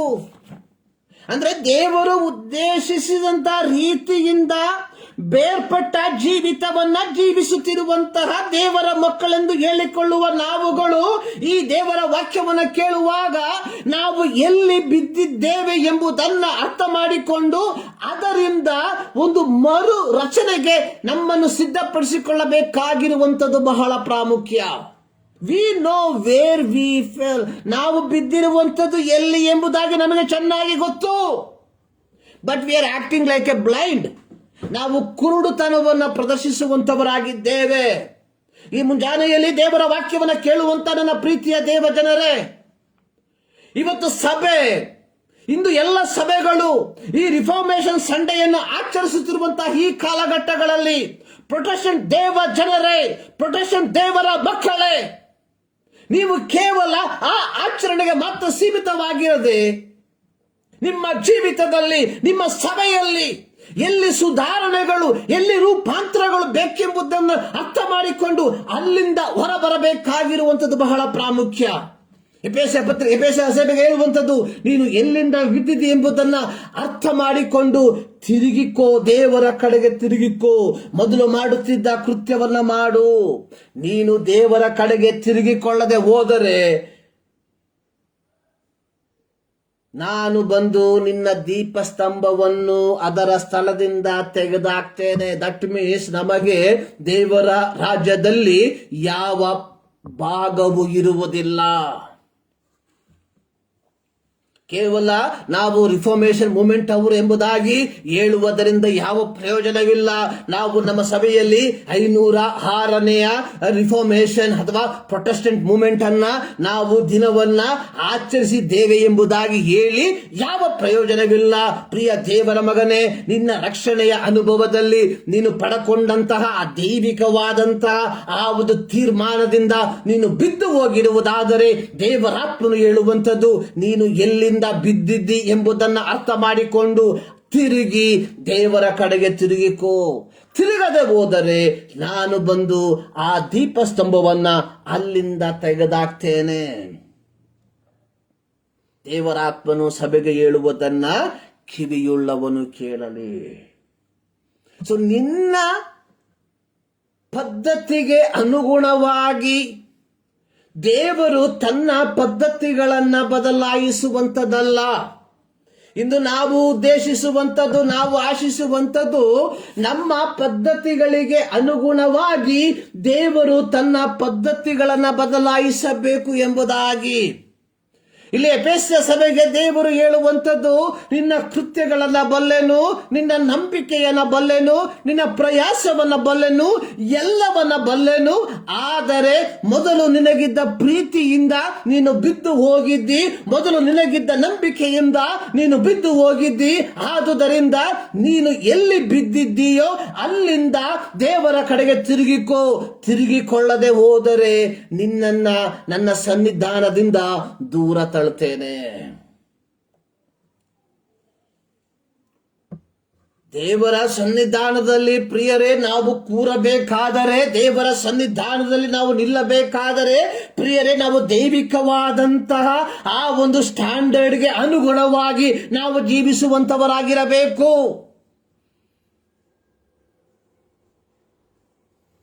ಇಲ್ಲಿ ಎಫೆಸ ಸಭೆಗೆ ದೂತನು ಹೇಳಿದಂಥದ್ದು, ದೇವರ ಕಡೆಗೆ ತಿರುಗಿಕೋ. ಈ ಮುಂಜಾನೆಯಲ್ಲಿ ಸರ್ವಶಕ್ತನಾದ ದೇವರು ಪ್ರತಿಯೊಬ್ಬ ದೇವರ ಮಗನಿಗೆ, ಮಗಳಿಗೆ ಕೇಳುವಂತಹ ಪ್ರಶ್ನೆ, ಮೊದಲಿದ್ದ ಪ್ರೀತಿಯಲ್ಲಿ ನೀನು ಸ್ಥಿರವಾಗಿ ನಿಂತಿದ್ದೀಯೋ ಅಥವಾ ಮೊದಲಿದ್ದ ಪ್ರೀತಿಯಿಂದ ನೀನು ಬಿದ್ದು ಹೋಗಿದ್ದೀಯೋ? ನೀನು ಬಿದ್ದು ಹೋಗಿರುವುದಾದರೆ ನೀನು ಎಲ್ಲಿ ಬಿದ್ದಿದ್ದೀಯೋ ಎಂಬುದನ್ನು ನೀನು ಅರ್ಥ ಮಾಡಿಕೊಂಡು ದೇವರ ಕಡೆಗೆ ತಿರುಗಿಕೊಳ್ಳುವುದಾದರೆ ನಾನು ನಿನ್ನನ್ನು ಸೇರಿಸಿಕೊಳ್ತೇನೆ, ಇಲ್ಲದೆ ಹೋದರೆ ನಾನು ನಿನ್ನನ್ನು ತೆಗೆದು ಹಾಕ್ತೇನೆ. ದೇವರ ಆತ್ಮನು ಸಭೆಗೆ ಹೇಳುವಂಥದ್ದು, ಕಿವಿಯುಳ್ಳವನು ಕೇಳಲಿ. ಅಥವಾ ಮಾನಸಾಂತರ ಪಡುವುದಕ್ಕೆ ಮನಸ್ಸಿರುವಂತವನು ಇದನ್ನ ಕೇಳಲಿ. ದೇವರಿಗೆ ಯಾವ ನಿರ್ಬಂಧ ಇಲ್ಲ. ನಾವು ನೆನೆಸುವಂಥದ್ದು, ನಾವು ಅನೇಕ ಸಂದರ್ಭದಲ್ಲಿ ಪ್ರಾರ್ಥಿಸುವಂಥದ್ದು, ದೇವರೇ ಈ ವ್ಯಕ್ತಿಯ ಹೃದಯವನ್ನು ನೀನು ಬದಲಾಯಿಸಿ ಎಂಬುದಾಗಿಲ್ಲ. ದೇವರು ಯಾರ ಹೃದಯವನ್ನು ಬದಲಾಯಿಸುವುದಿಲ್ಲ. ದೇವರು ಅವಕಾಶವನ್ನು ಕೊಡ್ತಾನೆ. ಹೃದಯವನ್ನು ಬದಲಾಯಿಸಬೇಕಾಗಿರುವಂಥದ್ದು ನನ್ನ ಕರ್ತವ್ಯ, ನಿನ್ನ ಕರ್ತವ್ಯ. ನಾವು ಹೇಳ್ತೇವೆ ದೇವರು ಹೃದಯವನ್ನು ಬದಲಾಯಿಸ್ತಾನೆ. ನೋ ಪ್ರಿಯರೇ, ಯೇಸು ಸ್ವಾಮಿಯನ್ನ ತಂದೆಯಾದ ದೇವರು ಲೋಕಕ್ಕೆ ಕಳುಹಿಸಿಕೊಟ್ಟ. ಯೋಹಾನ 3:16 ಹೇಳ್ತಾ ಇದೆ, ದೇವರು ಲೋಕದ ಮೇಲೆ ಎಷ್ಟೋ ಪ್ರೀತಿಯನ್ನಿಟ್ಟು ತನ್ನ ಮಗನನ್ನ ಕೊಟ್ಟನು. ಆತನನ್ನು ನಂಬುವ ತೀರ್ಮಾನ ನಮ್ಮದು. ಆತನನ್ನು ನಂಬುವ ಒಬ್ಬರಾದರೂ ನಾಶವಾಗುವುದಿಲ್ಲ. ನಾವು ತೀರ್ಮಾನವನ್ನ ತೆಗೆದುಕೊಳ್ಬೇಕು. ನಾವು ಎಲ್ಲಿ ಬಿದ್ದಿದ್ದೇವೆ ಎಂಬುದನ್ನು ನಾವು ಅರ್ಥ ಮಾಡಿಕೊಂಡು, ನಾವು ಎಲ್ಲಿ ಬಿದ್ದಿದ್ದೇವೆ ಎಂಬುದನ್ನು ನಾವು ಮನನ ಮಾಡಿಕೊಂಡು ದೇವರ ಕಡೆಗೆ ತಿರುಗಿಕೊಳ್ಳುವುದಾದರೆ ಆತನು ತಿರುಗಿ ನಮ್ಮನ್ನು ತನ್ನ ಸನ್ನಿಧಾನದಲ್ಲಿ ನಿಲ್ಲಿಸುವುದಕ್ಕೆ ಶಕ್ತನಾಗಿರುವಂತ ದೇವರಾಗಿದ್ದಾನೆ. ಒಂದು ಸ್ಟೆಪ್ ಅಷ್ಟೇ ವ್ಯತ್ಯಾಸ.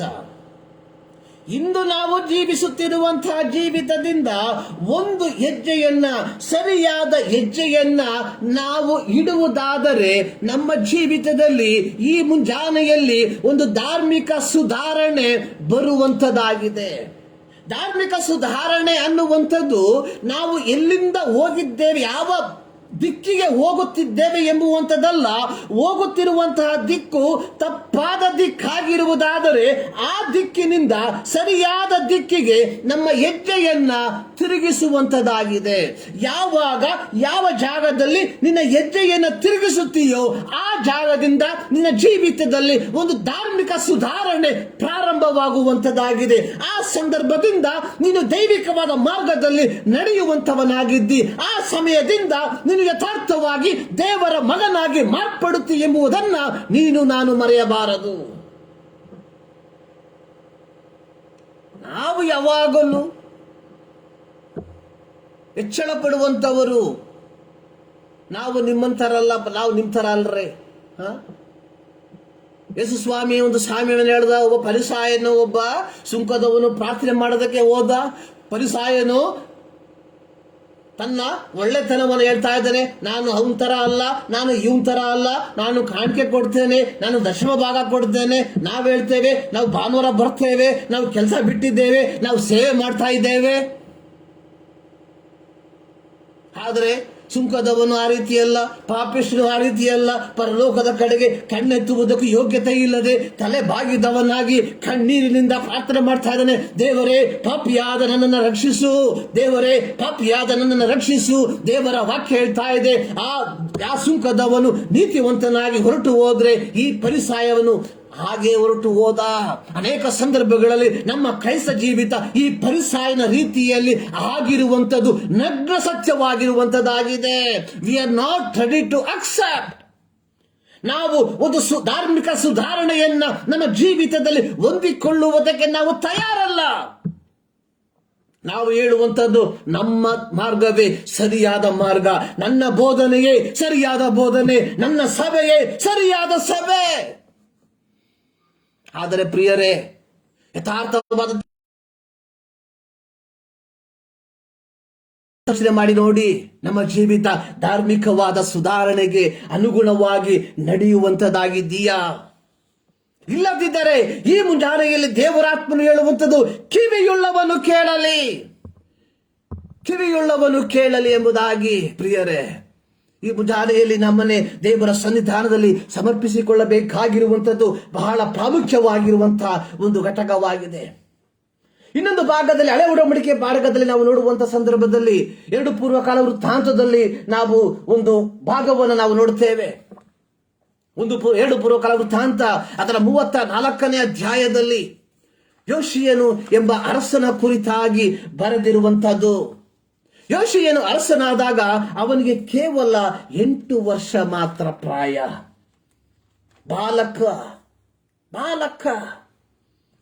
ಬಾಲಕನಾದ ಯೋಷೀಯನು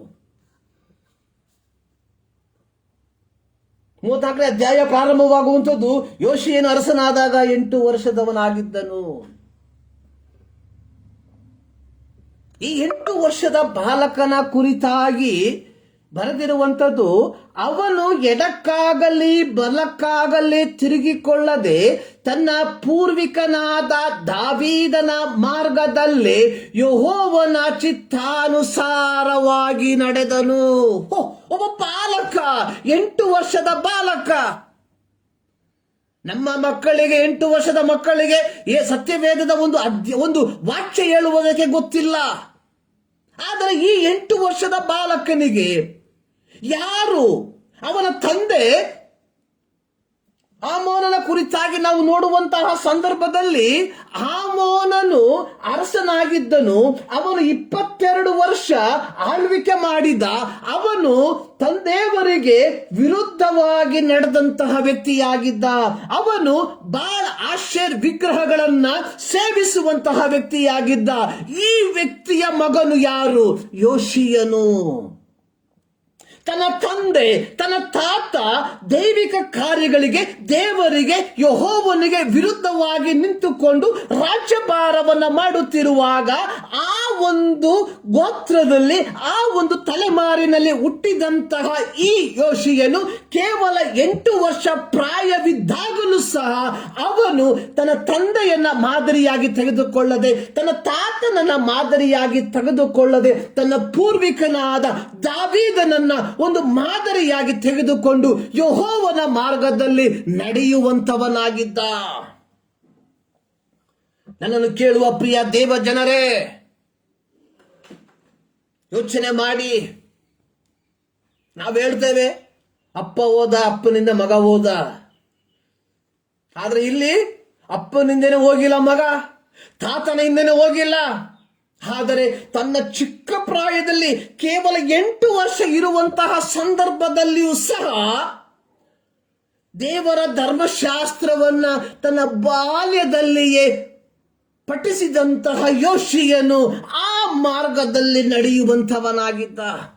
ಸರ್ವಶಕ್ತನಾದ ದೇವರು ಮೋಶೆಯ ಮೂಲಕ ಇಸ್ರಾಯೇಲರಿಗೆ ಕೊಟ್ಟಂತಹ ಒಂದು ಮಾತು, ನೀವು ಈ ಧರ್ಮಶಾಸ್ತ್ರವನ್ನ ನಿಮ್ಮ ಮಕ್ಕಳಿಗೆ ಬೋಧಿಸಿಕೊಡ್ರಿ. ಸೊ ವಿ ಡೋಂಟ್ ನೋ ಯಾರು ಅವನ ತಂದೆ ದೇವರ ಧರ್ಮಶಾಸ್ತ್ರವನ್ನ ಯೋಷೀಯನಿಗೆ ಬೋಧಿಸಿಕೊಟ್ಟಿರೋದಕ್ಕೆ ಚಾನ್ಸೇ ಇಲ್ಲ. ಆದರೆ ಯಾರೋ ಒಬ್ಬರು ಅವನಿಗೆ ಆ ದೈವಿಕವಾದ ಮಾರ್ಗದ ಕುರಿತಾಗಿ ತಮ್ಮ ಬಾಲ್ಯ ಪ್ರಾಯದಲ್ಲಿಯೇ ಉಪದೇಶಿಸುವುದಕ್ಕೆ ಪ್ರಾರಂಭಿಸಿದರು. ಅದನ್ನು ಆ ಚಿಕ್ಕ ಪ್ರಾಯದಲ್ಲಿಯೇ ಕೇಳಿ, ಆ ಚಿಕ್ಕ ಪ್ರಾಯದಲ್ಲಿಯೇ ಕಲಿತದರ ಫಲವಾಗಿ ತನ್ನ ತಂದೆಯನ್ನ ಅದೇ ಸಂಸ್ಥಾನದಲ್ಲಿರುವಂತಹ ಆ ವ್ಯಕ್ತಿಗಳು ಒಳಸಂಚು ಮಾಡಿ ಅವನನ್ನು ಕೊಂದು ಹಾಕಿದಾಗ ಅವನಿಗೆ ಬದಲಾಗಿ ಯೋಷೀಯನು ರಾಜನಾಗಿ ಮಾರ್ಪಟ್ಟ. ಆಗ ಅವನು ತನ್ನ ತಂದೆಯ ಮಾರ್ಗದಲ್ಲಿ ಆಗಲಿ, ತನ್ನ ತಾತನಾದ ಮನಸ್ಸೆಯ ಮಾರ್ಗದಲ್ಲಿ ಆಗಲಿ ನಡೆಯದೆ ತನ್ನ ಪೂರ್ವಿಕನಾದ ದಾವೀದನ ಮಾರ್ಗದಲ್ಲಿ ನಡೆಯುವುದಕ್ಕೆ ಪ್ರಾರಂಭಿಸಿದ. ಅಂದಿನ ಯಹೂದ್ಯರ ಪರಿಸ್ಥಿತಿ ಅನ್ನುವಂಥದ್ದು ಪ್ರತ್ಯೇಕವಾಗಿ ಅವನ ತಾತನಾದಂತಹ ಮನಸ್ಸೆ, ಅವನ ತಂದೆಯಾದಂತಹ ಆಮೋನ ಯೆರೂಸಲೇಮಿನಲ್ಲಿಯೂ ಯೂದಾಯದಲ್ಲಿಯೂ ಎಲ್ಲ ಸ್ಥಳಗಳಲ್ಲಿಯೂ ಆಶೇರ ಸ್ತಂಭಗಳನ್ನ ಕೆತ್ತಿದ ಮತ್ತು ಎರಕದ ವಿಗ್ರಹಗಳನ್ನ ಸ್ಥಾಪಿಸಿದ್ದರು. ಸೊ ಯಾವ ಕಾರ್ಯವನ್ನು ದೇವರು ಯೆಹೋವನು ಮಾಡಬಾರದೆಂಬುದಾಗಿ ಮೋಶೆಯ ಮೂಲಕ ಇಸ್ರಾಯೇಲರಿಗೆ ಆಜ್ಞಾಪಿಸಿದ್ದನ್ನು ಆ ಕಾರ್ಯಗಳನ್ನ ಇವರು ಬಹಳ ಮಾಡುವಂಥವರಾಗಿದ್ದರು. ಅಂದ್ರೆ ತಾನು ಅರಸನಾದಂತಹ ಸಂದರ್ಭದಲ್ಲಿ ಯೂದಾಯ ಮತ್ತು ಯೆರೂಸಲೇಮಿನಲ್ಲಿ ಆಶೇರ ವಿಗ್ರಹ ಸ್ತಂಭಗಳು, ಅನೇಕ ವಿಗ್ರಹಗಳು ರಾರಾಜಿಸುವಂತಹ ಕಾಲ. ಆ ಸಂದರ್ಭದಲ್ಲಿ ಅರಸನಾದಂತಹ ಈ 8 ವರ್ಷ ಪ್ರಾಯದ ಯೋಷೀಯನು ಮಾಡಿದಂತಹ ಒಂದು ಕಾರ್ಯ ತನ್ನ ಆಳ್ವಿಕೆಯ 8ನೆಯ ವರ್ಷದಲ್ಲಿ, ಅಂದರೆ 8+8 ತನ್ನ 16ನೇ ವರ್ಷ ಪ್ರಾಯದಲ್ಲಿ ಯೆರೂಸಲೇಮಿನಲ್ಲಿ ಇದ್ದಂತಹ ಎಲ್ಲ ಪೂಜಾ ಸ್ಥಳಗಳನ್ನ, ಆಶ್ರಯ ಸ್ತಂಭಗಳನ್ನ, ಕೆತ್ತಿದ ಮತ್ತು ಎರಕದ ವಿಗ್ರಹಗಳನ್ನ ತೆಗೆದು ಹಾಕಿ ದೇಶವನ್ನ ಶುದ್ಧಿ ಮಾಡಿದ ಒಂದು ಸುಧಾರಣೆ. ದೇಶದಲ್ಲಿ ಒಂದು ಧಾರ್ಮಿಕ ಸುಧಾರಣೆಗೆ ಬುನಾದಿಯನ್ನು ಹಾಕದ ಯಾರು? 8 ವರ್ಷದ ಯೋಷೀಯ ಅಥವಾ 16 ವರ್ಷದ ಯೋಷೀಯ. ಈ ಮುಂಜಾನೆಯಲ್ಲಿ ದೇವರ ವಾಕ್ಯವನ್ನು ಕೇಳುವ ಪ್ರಿಯ ದೇವ ಜನರೇ, ನಾವು ಪಾರಂಪರ್ಯವನ್ನು ಹೇಳ್ತಾ ಇದ್ದೇವೆ. ನಮ್ಮ ಪಾರಂಪರ್ಯದಲ್ಲಿ ಅನೇಕ ವಿಧವಾದಂತಹ ದೈವಿಕ ಕಾರ್ಯಗಳಿಗೆ ವಿರೋಧವಾದಂತಹ, ದೈವಿಕ ಇಷ್ಟಾಚಾರಕ್ಕೆ ವಿರೋಧವಾಗಿರುವಂತಹ ಅನೇಕ ಧಾರ್ಮಿಕ ಆಚರಣೆಗಳು ಪ್ರತಿದಿನ ನಮ್ಮ ಸಭೆಗಳಲ್ಲಿ ನಾವು ಆಚರಿಸುತ್ತಿರುವಾಗ ಅದಕ್ಕೆ ಒಂದು ಸುಧಾರಣೆ ತರಬೇಕಾಗಿರುವಂಥದ್ದು ಬಹಳ ಪ್ರಾಮುಖ್ಯ. ಹೇಳ್ಬ್ಯಾಡ್ರಿ ಅವರಿಂದ ನಾವು ಹೊರಗೆ ಬಂದ್ಬಿಟ್ಟಿದ್ದೀವಿ, ನಾವೆಲ್ಲ ನಾವು ಪರ್ಫೆಕ್ಟ್ ಆಗಿದ್ದೇವೆ ಎಂಬುದಾಗಿ. ಇಲ್ಲಿ ಯೋಷೀಯ ಮಾಡಿದಂತ ಒಂದು ಕೆಲಸ, ಅವನೇನ್ ಮಾಡ್ದ? ಮೊದಲು ದೇಶದಲ್ಲಿದ್ದಂತಹ ಎಲ್ಲ ಅಶೇರ ಸ್ತಂಭಗಳನ್ನ, ಎಲ್ಲ ಕೆತ್ತಿದ ವಿಗ್ರಹಗಳನ್ನ ತೆಗೆದು ಹಾಕಿ, 5ನೇ ವಾಕ್ಯ, ಯಜ್ಞವೇದಿಗಳನ್ನ, ಅವುಗಳ ಪೂಜಾರಿಗಳನ್ನ, ಎಲುಬುಗಳನ್ನ ಸುಡಿಸಿ ಯೆರೂಸಲೇಮಿನ ಅಶುದ್ಧತ್ವವನ್ನೆಲ್ಲ ಪರಿಹರಿಸಿದ. ಬಾಳ್ ದೇವತೆಗಳ ಯಜ್ಞವೇದಿಗಳನ್ನು ಹಾಳು ಮಾಡಿಸಿ, ಅವುಗಳ ಮೇಲಿದ್ದ ಸೂರ್ಯ ಸ್ತಂಭಗಳನ್ನ ಕಡಿಸಿ, ಆಶ್ರಯ ಸ್ತಂಭಗಳನ್ನ ಕೆತ್ತಿದ ಎಲ್ಲ ವಿಗ್ರಹಗಳನ್ನ ಒಡಿಸಿ ಪುಡಿ ಮಾಡಿಸಿ, ಅವುಗಳಿಗೆ ಯಜ್ಞವರ್ಪಿಸುವುದರ ಸಮಾಧಿಗಳ ಮೇಲೆ ಆ ಧೂಳನ್ನು ಚೆಲ್ಲಿಸಿದನು. ಅವರ ಪೂಜಾರಿಗಳನ್ನ ಕೊಲ್ಲಿಸಿದ. ಒಂದು ಪರಿಪೂರ್ಣವಾದ ಒಂದು ಶುದ್ಧೀಕರಣ ಯಾರು ಮಾಡಿದ್ರು? ಬಾಲಕನಾದ ಯೋಷೀಯ ಮಾಡ್ದ. ತನ್ನ ಆಳ್ವಿಕೆಯ 18ನೇ ವರ್ಷದಲ್ಲಿ, 18+8 26ನೇ ವಯಸ್ಸಿನಲ್ಲಿ ದೇವಾಲಯವನ್ನು ಶುದ್ಧಿಪಡಿಸ್ತಾ. ಮೊದಲು ದೇಶವನ್ನು ಶುಚಿ ಮಾಡ್ದ, ತದನಂತರವಾಗಿ ದೇವಾಲಯವನ್ನು ಶುಚಿ ಮಾಡ್ದ. ಅದುವರೆಗೂ ದೇವಾಲಯವು ಯಾವ ಜೀರ್ಣೋದ್ಧಾರ ಕಾರ್ಯವನ್ನು ಮಾಡದೆ ಅದು ಬಿದ್ದು ಹೋಗುವಂತಹ ಒಂದು ಪರಿಸ್ಥಿತಿ. ಅವನು ಏನ್ ಮಾಡ್ದ? ದೇವಾಲಯವನ್ನ ಶುದ್ಧಿಪಡಿಸಿ ದೇವಾಲಯದ ಜೀರ್ಣೋದ್ಧಾರ ಕಾರ್ಯಕ್ಕೆ ಕೈ ಹಾಕಿದ.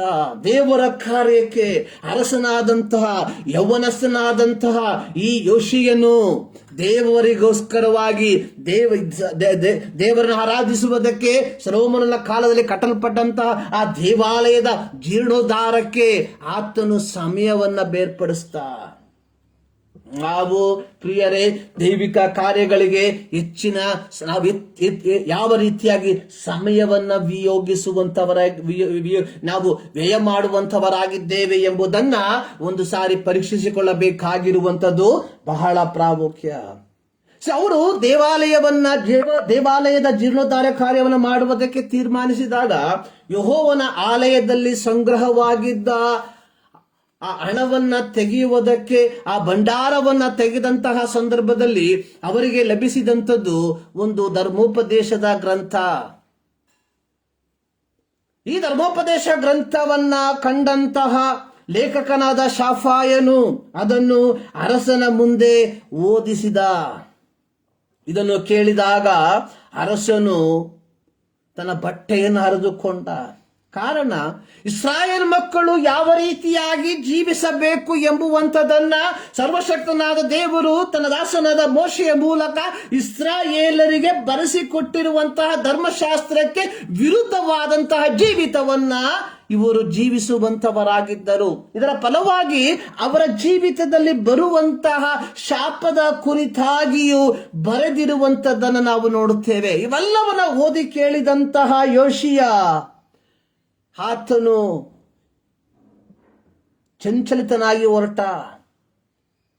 ಇದನ್ನ ವಿಚಾರಿಸುವುದಕ್ಕೋಸ್ಕರವಾಗಿ ಅವನು ಹುಲ್ದ ಎಂಬ ಪ್ರವಾದನೆಯ ಬಳಿಗೆ ತನ್ನ ಜನರನ್ನ ಕಳುಹಿಸುವಂತದನ್ನ, ಹುಲ್ದ ಎಂಬ ಪ್ರವಾದನೆಯು ಈ ಧರ್ಮಶಾಸ್ತ್ರದಲ್ಲಿ ಬರೆದಿರುವಂತಹ ಎಲ್ಲ ಮಾತುಗಳು ನೆರವೇರುತ್ತದೆ ಎಂಬುದನ್ನ ಹೇಳುವಂತದ್ದನ್ನ ನಾವು ನೋಡುತ್ತೇವೆ. ತದನಂತರವಾಗಿ ಈ ಯೋಷೀಯನು ದೂತರ ಮುಖಾಂತರ ಯೆರೂಸಲೇಮಿನಲ್ಲಿ ಯೂದಾಯದಲ್ಲಿರುವಂತಹ ಎಲ್ಲ ಹಿರಿಯರನ್ನ, ಚಿಕ್ಕವರು ಮೊದಲುಗೊಂಡು ದೊಡ್ಡವರ ಪರ್ಯಂತರ ಎಲ್ಲರನ್ನ ಬರಮಾಡಿ ಅವರ ಮುಂಭಾಗದಲ್ಲಿ ಈ ಧರ್ಮೋಪದೇಶವನ್ನು ಪಾರಾಯಣ ಮಾಡಿಸುವಂತದ್ದನ್ನು ನಾವು ನೋಡುತ್ತೇವೆ. ನೋಡಿ, ಒಬ್ಬ ಅರಸನು ಕೇವಲ ತನ್ನ ರಾಜ್ಯಭಾರದ ಕುರಿತಾಗಿ ಮಾತ್ರವಲ್ಲ, ಇಸ್ರಾಯೇಲ ಅರಸನಾದಂತಹ ಯೋಷಿಯ ತಾನು ಧಾರ್ಮಿಕವಾದ ವಿಚಾರದಲ್ಲಿಯೂ ಆತನು ಉತ್ಸುಕನಾಗಿದ್ದ. ಧರ್ಮೋಪದೇಶ ಕಾಂಡದಲ್ಲಿ ನಾವು ನೋಡುತ್ತೇವೆ, ಸರ್ವಶಕ್ತನಾದ ದೇವರು ಮೋಶೆಯ ಮೂಲಕವಾಗಿ ಕೊಟ್ಟಂಥದ್ದು, ನೀವು ಅರಸನು ಬೇಕೆಂಬುದಾಗಿ ನೀವು ಕೇಳಿಕೊಳ್ಳುವಂತಹ ಸಂದರ್ಭದಲ್ಲಿ ಅರಸನಿಗೆ ನೀವು ಧರ್ಮೋಪದೇಶದ ಒಂದು ಪ್ರತಿಯನ್ನು ಕೊಡಬೇಕು.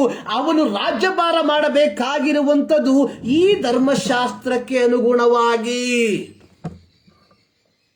ಇವತ್ತು ನಮ್ಮ ದೇಶದಲ್ಲಿ ನಮಗೆ ಒಂದು ಕಾನೂನು ಇದೆ, ಕಾನ್ಸ್ಟಿಟ್ಯೂಷನ್ ಇದೆ. ನಮ್ಮ ದೇಶ ನಡೆಯುವಂಥದ್ದು ಆ ಒಂದು ಕಾನ್ಸ್ಟಿಟ್ಯೂಷನ್ ಪ್ರಕಾರವಾಗಿ. ಯಾವುದೇ ಸರ್ವಶಕ್ತನಾದ ದೇವರು ಇಸ್ರಾಯೇಲರಿಗೆ ಹೇಳಿರುವಂಥದ್ದು, ನಿಮ್ಮ ರಾಜ್ಯಭಾರ ಇದಕ್ಕೆ ಅನುಗುಣವಾಗಿರಬೇಕು. ಇಂದು ಅನೇಕರು ಇಸ್ರಾಯೇಲ್ ನಡೆಯುವಂಥ ಯುದ್ಧಕ್ಕೋಸ್ಕರ ಹೋಗಿ ಪ್ರಾರ್ಥಿಸುವಂತ ನಾವು ನೋಡ್ತೇವೆ. ಯಾವ ಆಧಾರದ ಮೇಲೆ ಎಂಬುದಾಗಿ ನಮಗೆ ಗೊತ್ತಿಲ್ಲ. ಕಾರಣ, ಇಂದು ಆ ಇಸ್ರಾಯೇಲ್ ಇದರ ಆಧಾರದ ಮೇಲೆ ಎಲ್ಲ ಚಲಿಸ್ತಾ ಇರೋದು, ಇದರ ಆಧಾರದ ಮೇಲೆ ಎಲ್ಲ ರಾಜ್ಯಭಾರ ಮಾಡ್ತಾ ಇರೋದು, ಅವರಿಗೆ ಲಾಭವಾಗುವಂತಹ ರೀತಿಯಲ್ಲಿ. ಮನಸ್ಸೆ, ಆಮೋನ ಇವರು ಇದಕ್ಕೆ ಅನುಗುಣವಾಗಿ ಎಲ್ಲ ರಾಜ್ಯಭಾರ ಮಾಡಿದ್ದು.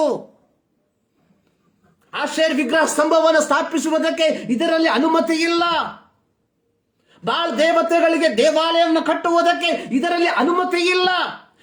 ಇದರ ಅನುಮತಿಗೆ ವಿರೋಧವಾಗಿ ಅವರು ರಾಜ್ಯಭಾರವನ್ನ ಮಾಡುವಂತವರಾಗಿದ್ರು. ಆದರೆ ಯೋಷಿಯನು, ಬಾಲಕನಾದ ಯೋಷಿಯನು ಅಥವಾ ಯೌವನಸ್ಥನಾದ ಯೋಷಿಯನು ಈ ಧರ್ಮಶಾಸ್ತ್ರ ಪ್ರತಿಯನ್ನ ಓದಿದಾಗ, ತನ್ನ ಜನರು ಯಹೂದ್ಯರು ದೇವರಿಗೆ ವಿರೋಧವಾಗಿ ಜೀವಿಸುತ್ತಿದ್ದಾರೆ ಎಂಬುದನ್ನು ಮನಗಂಡಾಗ, ಆತನು ಬಟ್ಟೆಯನ್ನು ಹರಿದುಕೊಂಡು ಎಲ್ಲ ಜನರನ್ನು ಒಂದುಗೂಡಿಸಿ ಅವರೆಲ್ಲರೂ ಕೇಳಿಸುವಂತೆ ಈ ಧರ್ಮಶಾಸ್ತ್ರವನ್ನು ಪಾರಾಯಣ ಮಾಡಿಸಿದ. ತದನಂತರವಾಗಿ 31ನೇ ವಾಕ್ಯ, 2 ಪೂರ್ವಕೃತ 34-31, ತಾನು ಯೆಹೋವನ ಮಾರ್ಗದಲ್ಲಿ ನಡೆಯುವುದಾಗಿಯೂ ಆತನ ಆಜ್ಞಾ ನಿಯಮ ವಿಧಿಗಳನ್ನು ಪೂರ್ಣ ಮನಸ್ಸಿನಿಂದಲೂ ಪೂರ್ಣ ಪ್ರಾಣದಿಂದಲೂ ಕೈಕೊಳ್ಳುವುದಾಗಿಯೂ ನಿಬಂಧನಾ ಗ್ರಂಥದಲ್ಲಿ ಬರೆದಿರುವ ಎಲ್ಲ ವಾಕ್ಯಗಳನ್ನು ನೆರವೇರಿಸುವುದಾಗಿಯೂ ಯೆಹೋವನಿಗೆ ಪ್ರಮಾಣ ಮಾಡಿದನು. ಅದು ಮಾತ್ರವಲ್ಲ, ಆತನು ಅಲ್ಲಿ ಸೇರಿ ಬಂದಿದ್ದಂತಹ ಜನರಿಂದಲೂ ಪ್ರಮಾಣ ಮಾಡಿಸಿದ. 33ನೇ ವಾಕ್ಯದಲ್ಲಿ ನಾವು ನೋಡುತ್ತೇವೆ, ಯೋಷಿಯನು ಇಸ್ರಾಯೇಲರಿಗೆ ಸೇರಿದ ಎಲ್ಲಾ ಪ್ರಾಂತ್ಯದೊಳಗಿಂದ ಅಸಹ್ಯ ಮೂರ್ತಿಗಳನ್ನು ತೆಗೆದುಹಾಕಿ ಇಸ್ರಾಯೇಲರಲ್ಲಿ ಉಳಿದಿರುವ ತಮ್ಮ ದೇವರಾದ ಯೆಹೋವನನ್ನೇ ಸೇವಿಸುವಂತೆ ಮಾಡಿದನು. ಅವನ ಜೀವಮಾನದಲ್ಲೆಲ್ಲ ಅವರು ತಮ್ಮ ಅವನ ಪಿತೃಗಳ ದೇವರಾದ ಯೆಹೋವನನ್ನು ಬಿಡದೆ ಹಿಂಬಾಲಿಸಿದರು. ಒಬ್ಬ ಯೋಷಿಯ ಆ ಕಾಲದಲ್ಲಿ ಒಂದು ಧಾರ್ಮಿಕ ಸುಧಾರಣೆಯನ್ನ ತರುವಂತದಾಗಿ ನೋಡುತ್ತೇವೆ. ಒಂದು ಧಾರ್ಮಿಕವಾದ ಸುಧಾರಣೆ. ಅವನು ರಾಜನಾಗಿ ಅವನು ಆ ರಾಜ್ಯಭಾರದಲ್ಲಿ ಆತನು ಮುಳುಗಿ ಹೋಗದೆ, ದೇವರ ವಾಕ್ಯದಲ್ಲಿ ನಾವು ನೋಡುವಂಥದ್ದು, ಆತನು ಸರಿಸುಮಾರು 31 ವರ್ಷ ಆಳ್ವಿಕೆ ಮಾಡಿದ. 31 years. 8ನೇ ವಯಸ್ಸಿನಲ್ಲಿ ಅವನು ಅಧಿಕಾರವನ್ನು ಸ್ವೀಕಾರ ಮಾಡಿದ. ಈ 31 ವರ್ಷ ಅವನು ರಾಜ್ಯಭಾರ ಮಾಡಿದಕ್ಕಿಂತಲೂ ಮಿಗಿಲಾಗಿ ಜನರನ್ನು ಒಂದು ಧಾರ್ಮಿಕವಾದ ಸುಧಾರಣೆಗೆ ಅವರನ್ನು ನಡೆಸಿದ. ದೇವರ ವಾಕ್ಯ ಹೇಳ್ತಾ ಇದೆ, ಅವನ ಜೀವಮಾನ ಕಾಲದಲ್ಲಿ ಎಲ್ಲರೂ ಯೆಹೋವನನ್ನ ಹಿಂಬಾಲಿಸುವವರಾದರು. ಈ ಮುಂಜಾನೆಯಲ್ಲಿ ದೇವರ ವಾಕ್ಯವನ್ನು ಕೇಳುವಂತವರೇ, ಪ್ರಿಯ ದೇವ ಮಕ್ಕಳೇ, ದೇವದಾಸರೇ, ನಿಮ್ಮ ಕಾಲದಲ್ಲಿ ನಿಮ್ಮ ಸಭೆಯ ವಿಶ್ವಾಸಿಗಳು ದೇವರನ್ನ ಮಾತ್ರ, ಯೇಸುವನ್ನ ಮಾತ್ರ ಹಿಂಬಾಲಿಸುವಂತವರಾಗಿದ್ದಾರಾ? ಒಮ್ಮೆ ನಿಮಗೆ ನೀವೇ ಪ್ರಶ್ನೆ ಮಾಡ್ಕೊಳ್ರಿ. ಹಲ್ಲೆಲೂಯಾ. ಧಾರ್ಮಿಕ ಸುಧಾರಣೆ. ಮಾರ್ಟಿನ್ ಲೂಥರ್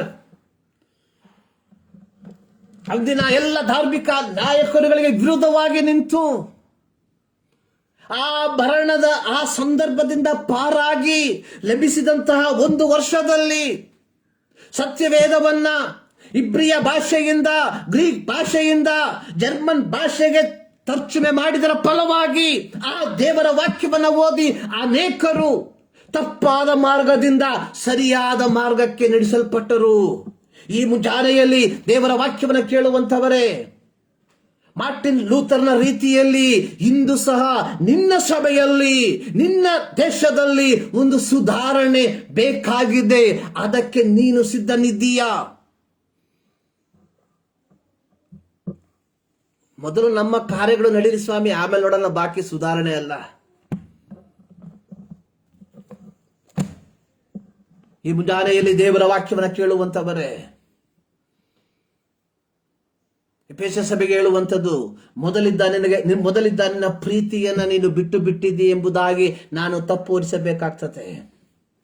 ಯೋಹಾನನ ಸುವಾರ್ತೆ 2ನೇ ಅಧ್ಯಾಯದಲ್ಲಿ ಯೇಸು ಸ್ವಾಮಿ ಪಸ್ಕ ಹಬ್ಬದ ಯಾತ್ರೆಯ ಸಂದರ್ಭದಲ್ಲಿ ಯೆರೂಸಲೇಮಿಗೆ ಬಂದಂತಹ ಸಂದರ್ಭದಲ್ಲಿ ದೇವರನ್ನ ಆರಾಧಿಸಬೇಕಾಗಿದ್ದಂತಹ ಸ್ಥಳ ಒಂದು ಸಂತೆಯಾಗಿ ಮಾರ್ಪಟ್ಟಿರುವಂತದ್ದನ್ನು ನಾವು ನೋಡ್ತೇವೆ.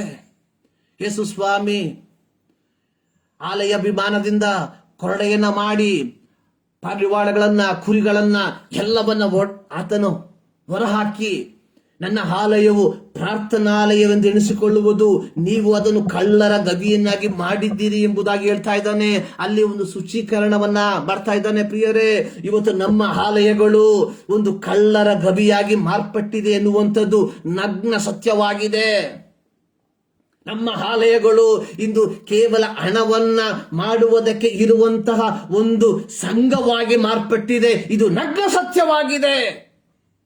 ದೇವರು 2023ರಲ್ಲಿ ಈ ರಿಫಾರ್ಮೇಷನ್ ಸಂಡೆಯನ್ನ ಆಚರಿಸುವಂತಹ ಎಲ್ಲ ಜನರಿಗೆ ಹೇಳುವಂತಹ ಒಂದು ಪ್ರಶ್ನೆ, ನಿನ್ನ ಸಭೆ ಸಂತೆಯೋ ಅಥವಾ ದೇವರನ್ನ ಆರಾಧಿಸುವಂತಹ ಸ್ಥಳವೋ? ನಿನ್ನ ಆಲಯ ಪ್ರಾರ್ಥನಾಲಯವೋ ಅಥವಾ ಒಂದು ಸಂತೆ ಕಳ್ಳರ ಗವಿಯೋ? So you must answer. ನೀನು ಇದಕ್ಕೆ ಉತ್ತರವನ್ನು ಕೊಡಲೇಬೇಕು ಪ್ರಿಯರೇ. ಒಮ್ಮೆ ಯೋಚನೆ ಮಾಡಿ ನೋಡ್ರಿ. ದೇವರ ಹೆಸರಿನಲ್ಲಿ ನಾವು ಮಾಡುವಂತಹ ಅನಾಚಾರಗಳು, ದೇವರ ಹೆಸರನ್ನು ಹೇಳಿ ನಾವು ಹಣವನ್ನ ಲೂಟಿ ಮಾಡುವಂಥದ್ದು, ದೇವರ ಹೆಸರನ್ನು ಹೇಳಿ ಆ ಹಣವನ್ನ ನಮ್ಮ ಮೋಜಿಗೋಸ್ಕರವಾಗಿ ನಾವು ಖರ್ಚು ಮಾಡುವಂಥದ್ದು, ಇದು ಅಲ್ಪ ಕಾರ್ಯವೋ? ಯೂತ್ ರಿಟ್ರೀಟ್ ಹೆಸರಲ್ಲಿ, ವುಮೆನ್ಸ್ ಫೆಲೋಶಿಪ್ ಹೆಸರಲ್ಲಿ, ಇತ್ಯಾದಿ ಅನಾಥ ಮಕ್ಕಳ ಹೆಸರಿನಲ್ಲಿ 1, 2, 3. ಪ್ರಿಯರೇ, reformation must start from you. ನಿನ್ನಗೋಸ್ಕರ ಒಂದು ಸುಧಾರಣೆ ಆಗಬೇಕಾಗಿದೆ. ಮಹಾತ್ಮ ಗಾಂಧಿ ಹೇಳಿದ ರೀತಿಯಲ್ಲಿ, ನಾನು ಸರಿಯಾದರೆ ನನ್ನ ಕುಟುಂಬ ಸರಿಯಾಗ್ತದೆ. ಮೊದಲು ನಾನು ಸರಿಯಾಗಬೇಕು, ಮೊದಲು ನನ್ನಲ್ಲಿ ಒಂದು ಸುಧಾರಣೆ ಬೇಕು. ಈ ಮುಂಜಾನೆಯಲ್ಲಿ ಎಷ್ಟು ಜನ ಪ್ರಾರ್ಥನೆ ಮಾಡ್ತೀರಾ, ದೇವರೇ ನನ್ನಲ್ಲಿ ಒಂದು ಸುಧಾರಣೆಯನ್ನು ಕೊಡು ಎಂಬುದಾಗಿ. ಈ ವಾಕ್ಯದ ಮೂಲಕವಾಗಿ ದೇವರು ನಿಮ್ಮನ್ನು ಆಶೀರ್ವದಿಸಲಿ. ಪ್ರಾರ್ಥನೆ ಮಾಡುವ. ನಮ್ಮನ್ನು ಬಹಳವಾಗಿ ಪ್ರೀತಿ ಮಾಡುವ ನಮ್ಮ ಪ್ರೀತಿಯ ತಂದೆಯಾದ ದೇವರೇ, ಮತ್ತದಾವರ್ತಿ ನಿಮ್ಮ ಸನ್ನಿಧಾನಕ್ಕೆ ನಾವು ಸೇರಿ ಬರ್ತಾ ಇದ್ದೇವೆ. ಹೌದು ಕರ್ತರೆ, ನಿಮ್ಮ ವಾಕ್ಯದ ಗುಡಾರ್ಥಗಳನ್ನು ತಿಳಿಯಪಡಿಸಿದ್ದಕ್ಕಾಗಿ ಸ್ತೋತ್ರ. ವಾಕ್ಯದ ಮರ್ಮಗಳನ್ನು ತಿಳಿಯಪಡಿಸಿದ್ದಕ್ಕಾಗಿ ಸ್ತೋತ್ರ. ಹೌದು ಕರ್ತರೆ, ನೀನು ಎಲ್ಲಿ ಬಿದ್ದಿದ್ದೀ ಎಂಬುದನ್ನು ಅರ್ಥ ಮಾಡಿಕೊಂಡು ನೀನು ಹಿಂತಿರುಗಿ ಬರುವ ದೇವರ ಕಡೆಗೆ ತಿರುಗಿಕೋ. ನೀನು ತಿರುಗಿಕೊಳ್ಳದೆ ಹೋದರೆ ನಿನ್ನ ದೀಪ ಸ್ತಂಭವನ್ನ ಅಲ್ಲಿಂದ ತೆಗೆದಾಕ್ತಾನೆ ಎಂಬುದಾಗಿ ಎಫೆಸ ಸಭೆಗೆ ನೀನು ಹೇಳಿದ ಸ್ವಾಮಿ. ಹೌದು ಕರ್ತನೆ, ದೇವರಾತ್ಮನು ಹೇಳುವಂಥದ್ದು ಕಿವಿಯುಳ್ಳವನು ಕೇಳಲಿ ಎಂಬುದಾಗಿ ನಿಮ್ಮ ವಾಕ್ಯದಲ್ಲಿ ನೋಡಿದೆವು ಸ್ವಾಮಿ. ಹೌದು ಕರ್ತನೆ, ನಾವು ಕೇಳಿದ ದೇವರ ವಾಕ್ಯಕ್ಕೆ ನಮ್ಮ ಜೀವಿತವನ್ನ ಒಪ್ಪಿಸಿಕೊಟ್ಟವರಾಗಿ ಸ್ವಾಮಿ, ಆ ಒಂದು ಸುಧಾರಣೆಯಲ್ಲಿ ನಾವು ನಡೆಯುವಂತೆ ಕೃಪೆ ಮಾಡು. ಪ್ರಾರ್ಥನೆ ಕೇಳಿದಕ್ಕಾಗಿ ಸ್ತೋತ್ರ. ಯೇಸು ಕ್ರಿಸ್ತನ ಮಧುರ ನಾಮದಲ್ಲಿ ಬೇಡುತ್ತೇವೆ ತಂದೆ. ನಮ್ಮ ಕರ್ತನಾದ ಯೇಸು ಕ್ರಿಸ್ತನ ಕೃಪೆ, ತಂದೆಯಾದ ದೇವರ ಪ್ರೀತಿ, ಪವಿತ್ರಾತ್ಮನ ನ್ಯೂನತೆ ನಮ್ಮೆಲ್ಲರ ಸಂಗಡ ಇಂದಿನಿಂದ ಸದಾಕಾಲವೂ ಆಗಿರಲಿ. ಆಮೇನ್. ಸರ್ವಶಕ್ತನಾದ ದೇವರು ನಿಮ್ಮೆಲ್ಲರನ್ನ ಧಾರಾಳವಾಗಿ ಆಶೀರ್ವದಿಸಲಿ. ಈ ದಿನದಿಂದ ನನ್ನ ಮೂಲಕ ಅಥವಾ ನನ್ನ ಜೀವಿತದಲ್ಲಿ ಒಂದು ಧಾರ್ಮಿಕ ಸುಧಾರಣೆ ಪ್ರಾರಂಭವಾಗಲಿ ಎಂಬುದಾಗಿ ನಾವೆಲ್ಲರೂ ಪ್ರಾರ್ಥಿಸುವ, ನಾವೆಲ್ಲರೂ ಆಶಿಸುವ.